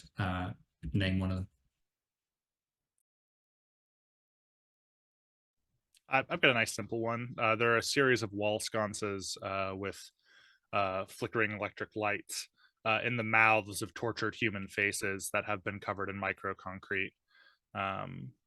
And the glow illuminates both their faces in this harsh, white light way, and also really add to the mood of the space. There's a little raised platform as an experimental display of new foundation supports, that in a similar vein, instead of the support beams, there are various human forms bound eternally in concrete, holding it on their backs and up their shoulders, and arms lifting up structural supports. Hideous. I love all these. Thank you, folks. Yeah, I think this very creepy, horrific space as you both step out into it. Nora, with the shadow of the architect still on you, I think you can probably faintly hear whispers that sound a lot like Lucien Baton's. Just, why are you here? Why are you here? You're not in the plans. You're not in the plans. You shouldn't be here. So the furious, just almost breeze rises and seems to pass along the corridor past you. Vitria, the only thing you hear as the elevator doors slide shut again behind you is the cackle of the bellhop. Last stop. Going down. I hate this place, Nora. I fucking hate it. I am beginning to get your point. She kind of glares at the direction that she's hearing Lucien Baton's voice from. It's like, someone has to feed your pets, weirdo.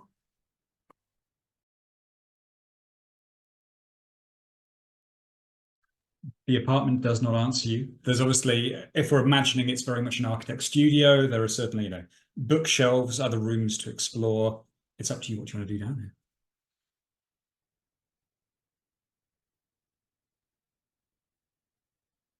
I have an idea, but I just need to look it up. I basically turn to Nora and say, I know we promised them that we would negotiate a peace, but I think this place needs to end. I don't know how. Maybe we can stop it in its tracks. Maybe the whole thing needs to come down, but both the Slag King and my own, there's part of my brain that's screaming that this place needs to end.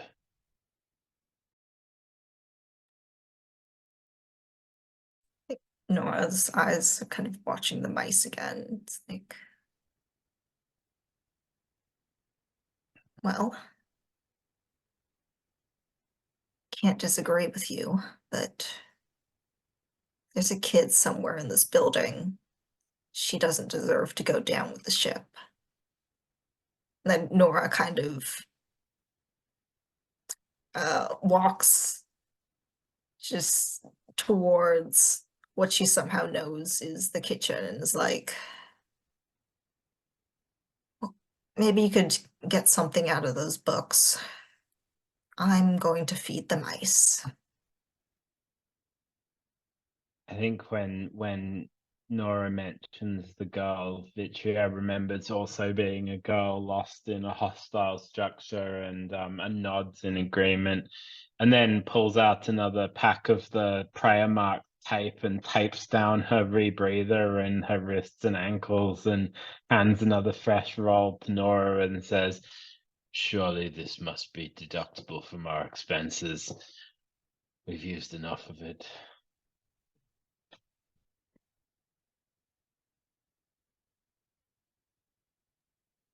Love it. Go on.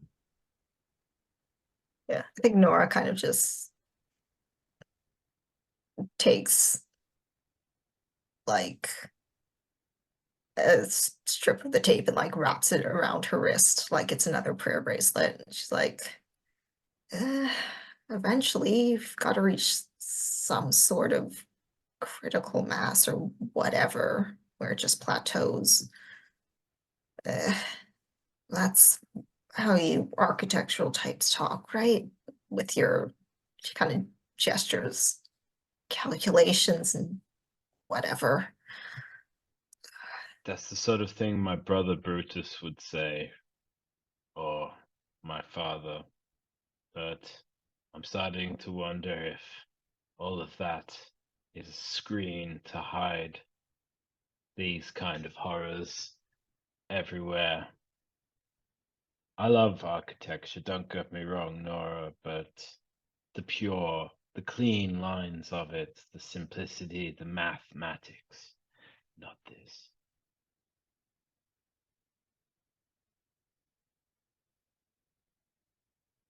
I'm going to see if the Sprawl will give us, help us find novice timber. I'm going to do the move. Okay, go for it. I think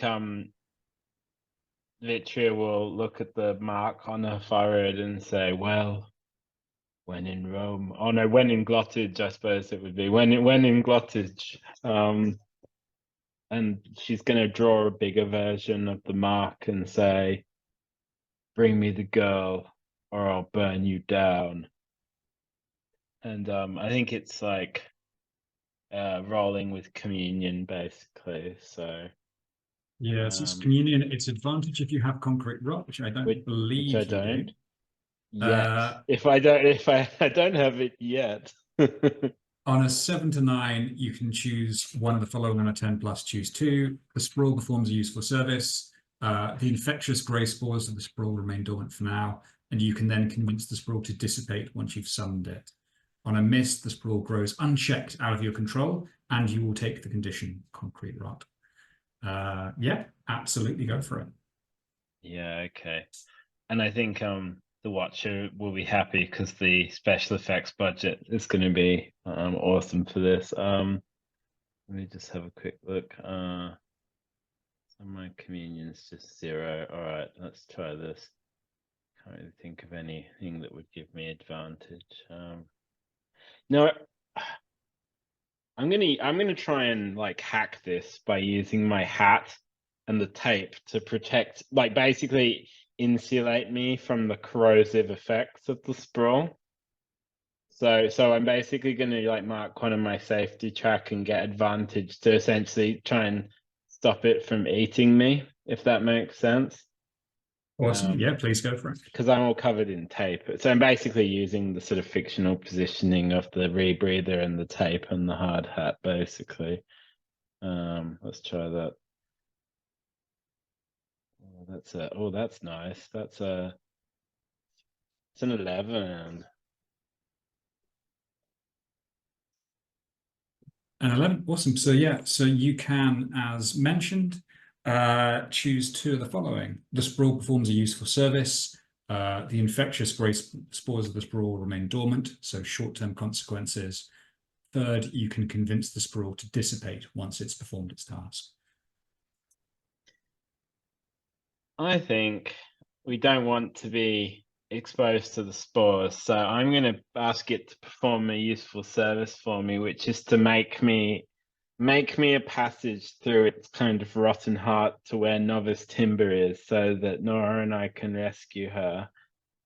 And also I want it to dissipate, the spores to remain dormant for now, but I think it's going to keep growing within, it's not going to dissipate. Awesome. So I think just to narrate a little bit of how this happens, Nora, I think you are going through the kitchen cupboards and you do notice something interesting, because as you said, someone does need to be feeding the mice. And you note that there are several large bags of grain, a few bits of seed have spilt onto the cupboard side. It looks as if someone's been here recently. And in the next room, as Vitria utters her prayer, the mahogany walls of the apartment just crack open, splitting to either side. And you can see through into the crawl space where someone has established a rather sad little living space. A single kind of mattress and camp bed, a small stove, several bits of cans, a few pans obviously stolen from elsewhere in the sprawl. And lying on the bed looking absolutely astonished is a young teenage girl. She stares up at the two of you in just absolute bafflement. She's got a top knot secured by a napkin rag. Her robes now kind of like she's maybe torn the sleeves off them, but once these were very clearly just like those upstairs, the Dreamers of Ease. They were made from panels of quilted wood effect chipboard. And she just stares at both of you and says, You shouldn't be here.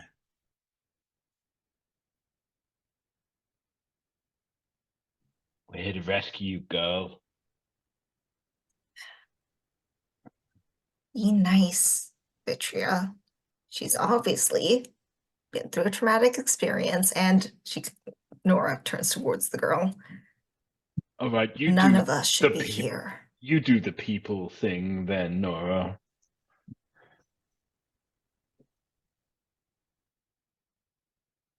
She looks back at you and says, What do you mean? You've come to rescue me? You've come to free us from the sprawl? Is that what's happening? Well, we've come to free you from the sprawl. What about my parents? Your parents are... Nora kind of shakes her head. Fighting a losing battle. Don't they always? I went and brought up Encanto in the chat, so could we maybe say that the mice are like crawling out of their tubes and kind of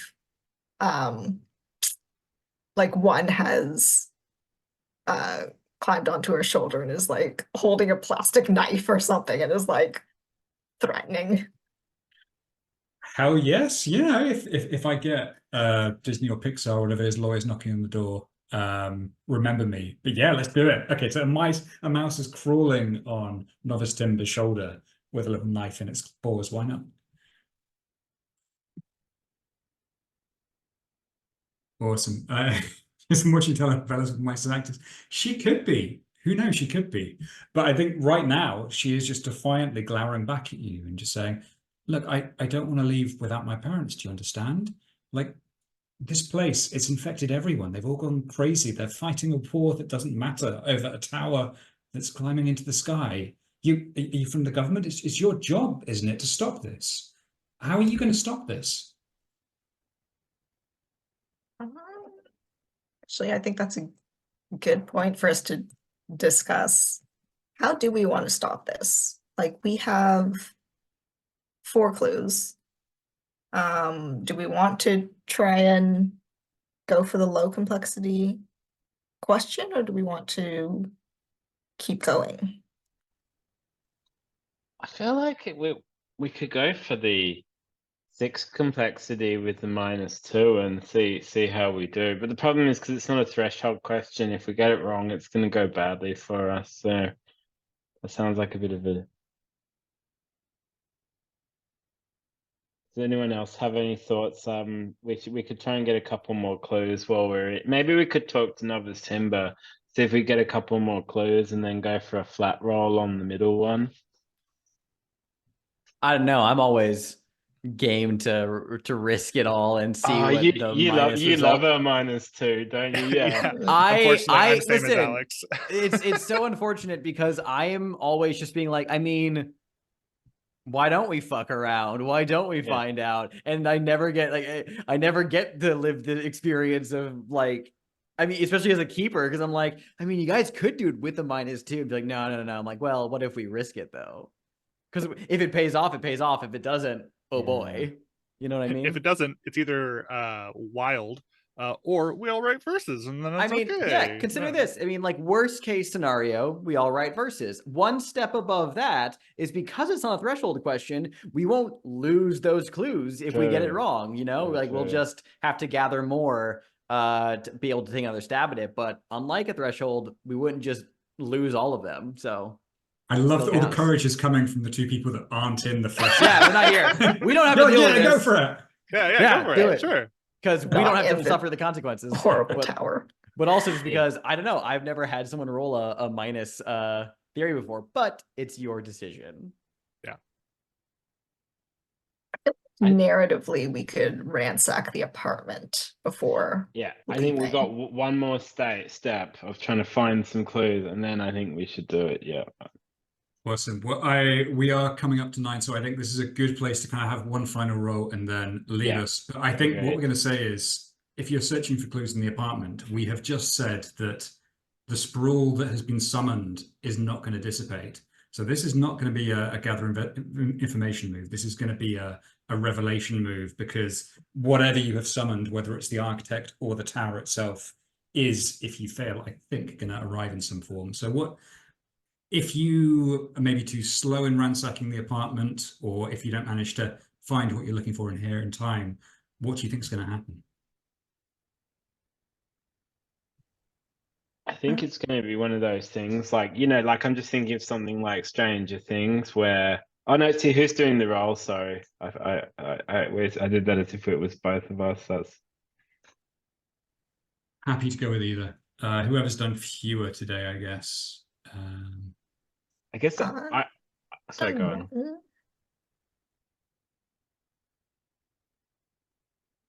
I think you were already looking. Nora was already looking, so it would make sense if it was Nora. But I'm happy to do it as well, given I was the one that started all of this trouble in the first place. Yeah. No, I can roll. I think maybe Nora's gonna kind of reach out and get stabbed with a plastic knife by the mouse, and kind of pull Timber like out of the hole in the wall and say, "We're gonna tear this place apart. We're gonna figure out what's going on. We're gonna get you out of here. And if your parents don't want to come with, then I'll throw them after you. Okay?" She looks at you, and maybe it's just the tough talk, but a slight smile raises on her lips, and she says, "Okay." We're not going to try and destroy the building, Timber, so your parents will be able to get on with whatever it is they're doing up there, but we need it to stop growing. We need the spores to stop. She nods, kind of, as, "I understand. I'll help however I can." So obviously, if you want to go on. I was going to say, if there's any hope, Novice Timber, it's you. Maybe in the future, you could be the one who can convince your family to come back to you.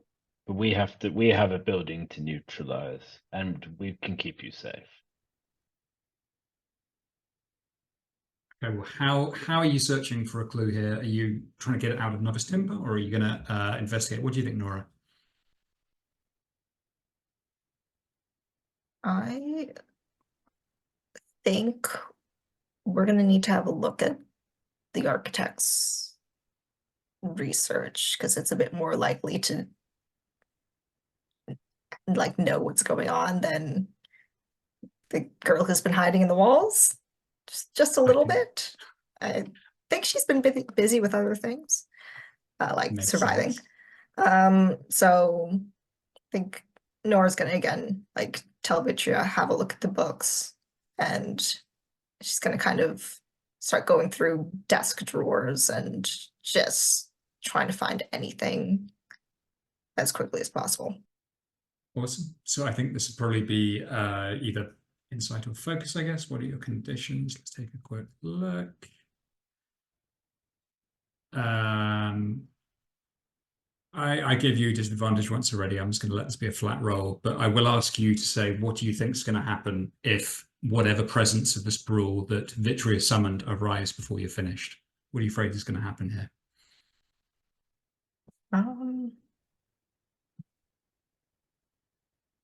Probably that the sprawl that has been purposefully summoned is going to be too strong for like the protection of the respirators and the tape, and that like even if we do find something, we might not be able to use it because we'll get infected. Absolutely, but here is also how it's worse than that. I think as the spores, which initially we did say held off, begin to kind of irradiate the air around you, those kind of wonderful wall decorations that you saw, whether it was the corpses with electric lamps in their mouths, or the kind of the statues, they will absolutely go detach from the wall and stumble out, moving slowly towards you at the unheard command of the architect. No pressure or anything. Okay, so focus or insight doesn't really matter. They're both +1. See how this goes. Okay, I rolled a 9 +1. That's a 10. That's a 10. Beautiful. Okay. Let's just very quickly, if you wouldn't. No, because it is effectively gather information, so you'll get a clue from this. I will give the clue to you at the start of the next session. Let's just very quickly, so I don't forget, do Dr. Nim. Dr. Nim, as you look at the broken door falling back against the floor, Peter standing at your shoulder going, "God, you're stronger than you look, Nim." You do see that whoever trapped you in here has left something very strange on the corridor of the floor, illuminated by the light of the raging furnace behind you. It is a very strange thing indeed for someone to be carrying around, because lying on the floor, purple and withered and ancient looking, a gold ring just around the stump, is a very elderly looking frostbitten finger.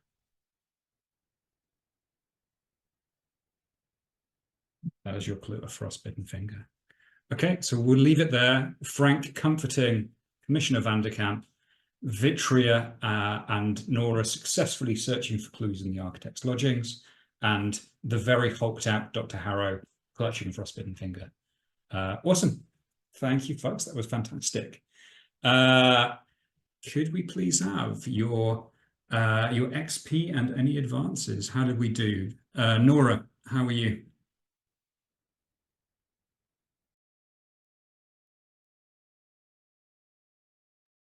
Let me just check.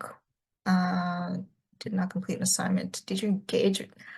I feel like we marked Mother Asbestos last time, so I'm not going to mark that again. Did you struggle with your personal faith?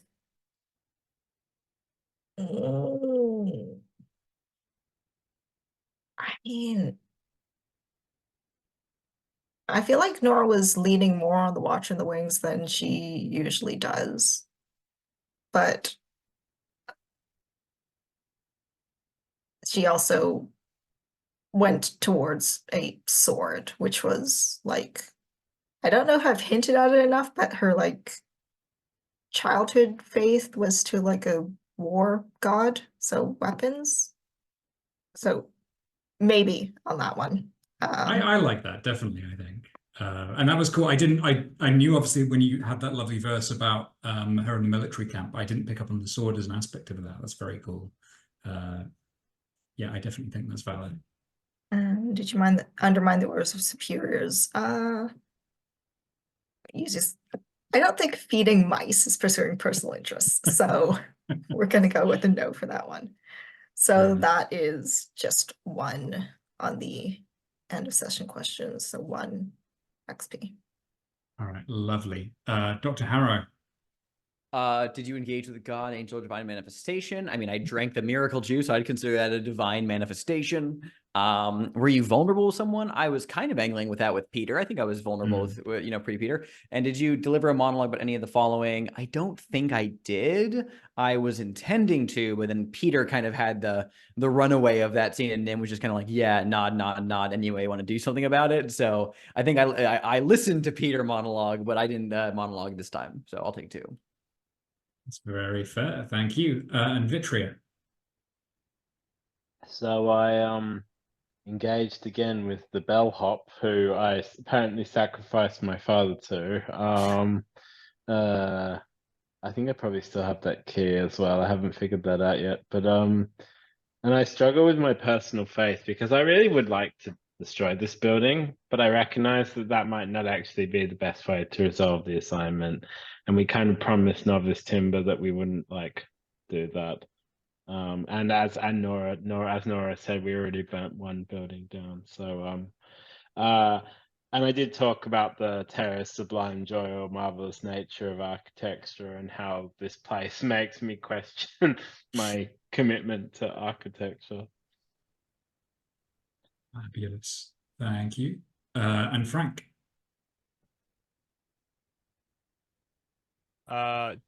So I first I thought I was answering, did you engage with a god, angel, or other divine manifestation, as a no, and then I remembered that I did invoke the Minuteman with this, and experience sort of a temporal vision. So I will take that. And then, did you go out of your way to connect with the local community? One could argue that for me chasing after the commissioner into the cold, like eschewing even going back for my own coat and stuff. That I would say is definitely going out of my way. And I was angling a little bit for the monologue with talking about like where there's a will, there's a way, and where there's a way, there's a god, and the gods must be appeased, and that's that sort of thing. If we think that, then that'll be 3 if we agree. I'm really happy with 3 on that. I think that's fantastic. Which does push me to an advancement. So that is indeed. So next time we'll have both Vitria and Frank with an advancement, which I'm very excited to see. Awesome. Okay, then just very rapidly for 2 stars and wishes. Huge star from me for all of you, because it's so wonderful when a theme kind of works itself out organically, and I really loved that this session had so much humanity in it. Vitria is still, with a lot of tough talk, but also grappling with the realities of what to do with this building and not wanting to side with the fanatics. But then having Frank show this incredible kindness to this, frankly quite awful man, and leading him safely back out of the hedge maze without him getting killed off. Dr. Harrow having this lovely, heartfelt conversation with Peter, actually making a bit of a promise to save him, and I'm very interested to see how that works out. And then Nora showing this real kind of kindness and concern for Novice Timber, this girl lost in the building, which then beautifully fed right back to Vitria's past and Vitria's verse that we'd done. So it felt like it was all kind of quite accidental but serendipitous, that it almost worked out into a really lovely, coherent narrative moment for all of you. So yeah, really loved hearing that and being a part of that. Wishes, I'm really, really thrilled and excited to get to. It feels like next session is going to be quite explosive with both of these assignments at once coming to some kind of climax. So yeah, really thrilled to see what you do with that. And that's me.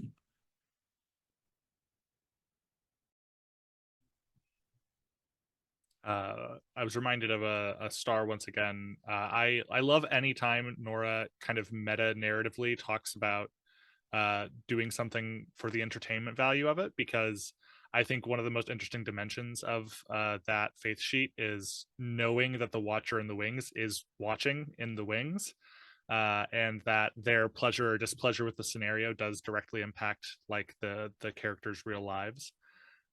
So I loved seeing that manifesting like once again a little bit as Nora and Vitria were discussing what to do.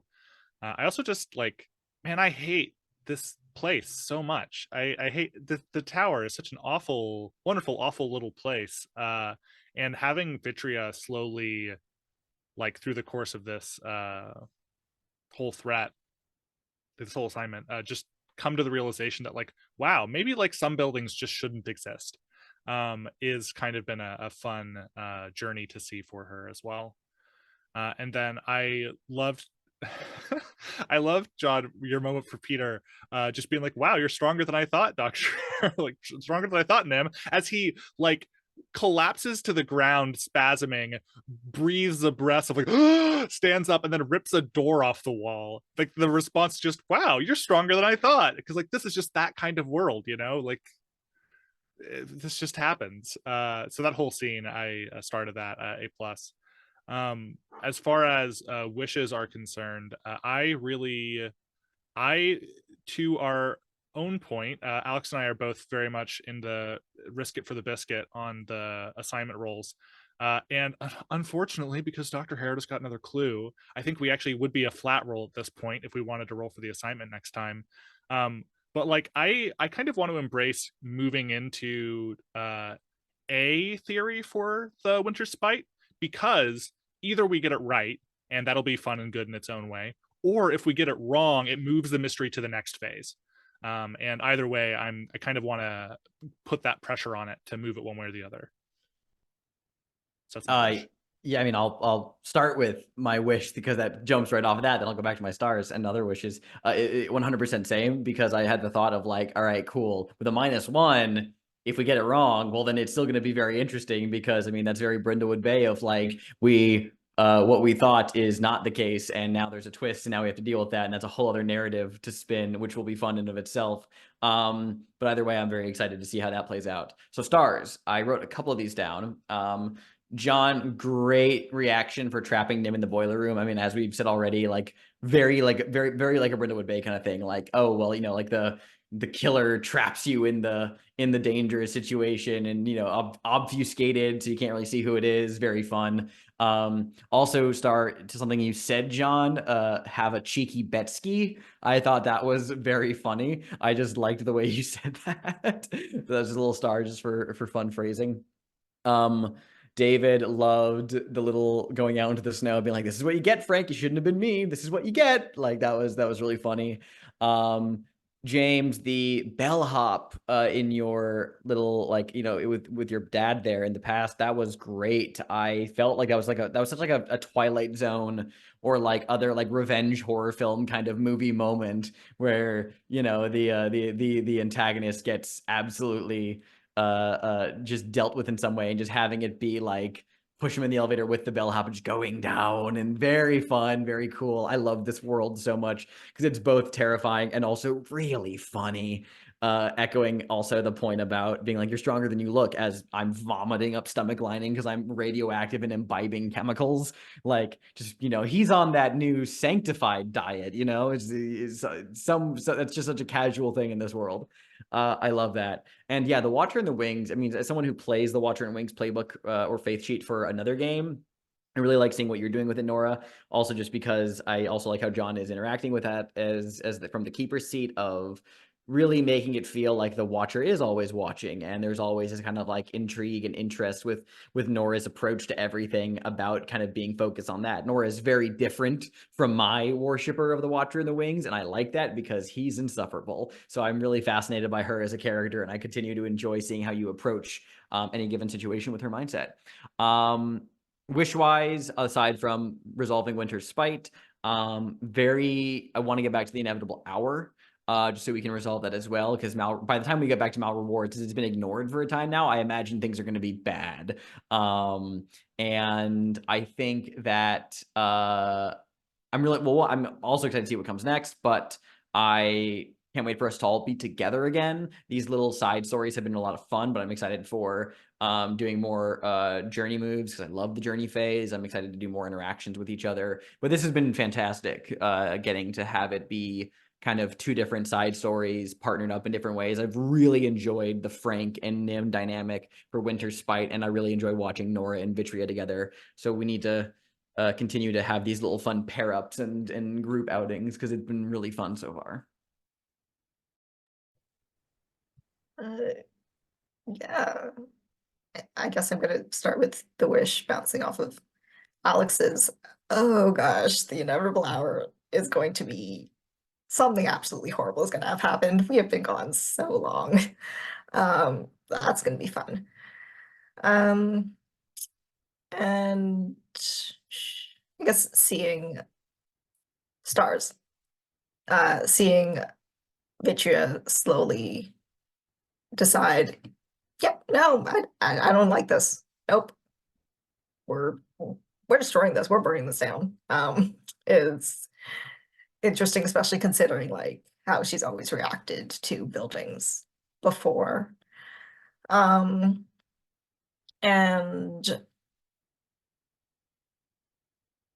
poor Frank, just like literally anyone else would have left the commissioner to fend for himself, but Frank is like the nicest person on this team and is just like, yeah, no, I have to go help the guy, even though you're going into a creepy maze in the cold.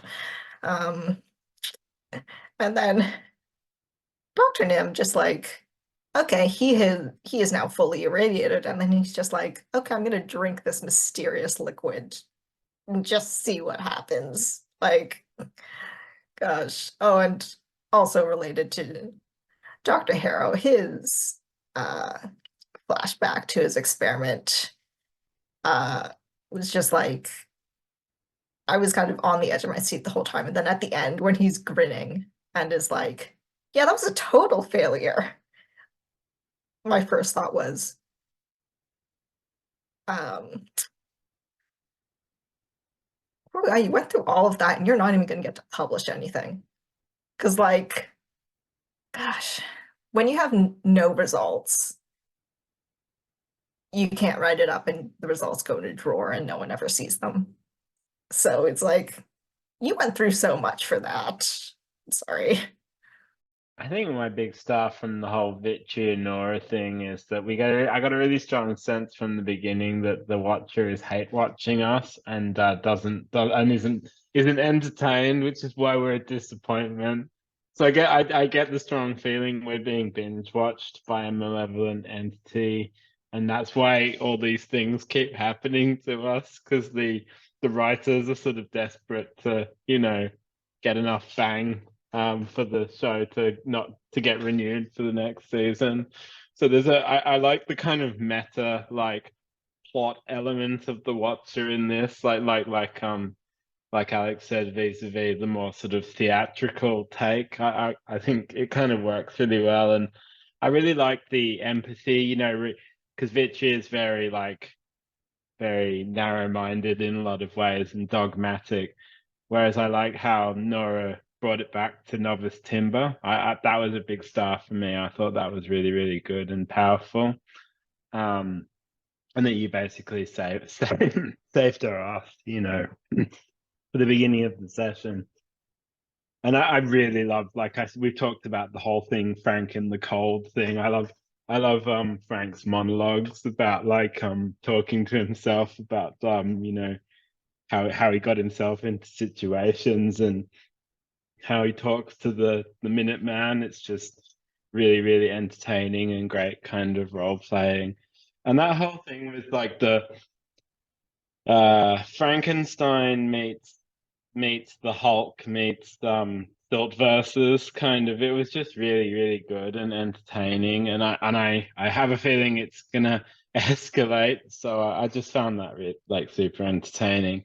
But I agree with everyone else. I think it's a great time to answer some questions and push forward, even if it means we're doing a bit of the kind of more reckless, like low count kind of question answering. And yeah, I really want to see, I want some more journey scenes. I want us to get back together. So that's a wish for me as well. And I want to get to the inevitable hour before the Keeper nabs it for the conspiracy, because we're at serious risk of that happening right now. Although that would also be awesome. You highly I was going to are. jot in one last star because you just reminded me, James, of just the other shoe waiting to drop of Deadly Blessing on Meet the Family for Dr. Harrow, of like, now that he has the irradiated state, the only way for that to move on is for it to be passed to someone. And so like looking at our roster of NPCs currently and wondering what Dr. Harrow is going to do with that is a really fun dramatic irony for the situation. Speaking of, a star I missed was we are now at 50% confirmed murderers in this group. So that's exciting. And also, thank you, John, for letting me keep the mice. Absolutely. On Dr. Harrow, that actually reminds me, because I was horrified for a moment, because he'd said that Alex said that Dr. Harrow blacks out. And I was thinking, oh God, well, the obvious thing to do is for Peter to reach out. If he's wearing gloves, maybe take them off and try and help him. Is he going to kill Peter via blacking out? But then Dr. Nim lurched back up to his feet and Peter was saved. That was really good. Awesome. Thank you. And yeah, I loved all that. And for the wishes, David and Alex, you two masochists, it's a homebrew Winter Spike. We can absolutely dial up the complexity on that question if you want to make it hard for yourselves. There's no problem with that. But we'll figure that out next time, I guess. Yeah, thank you so much for being awesome and for playing. And thank you for anyone who watches this. I'll stop recording.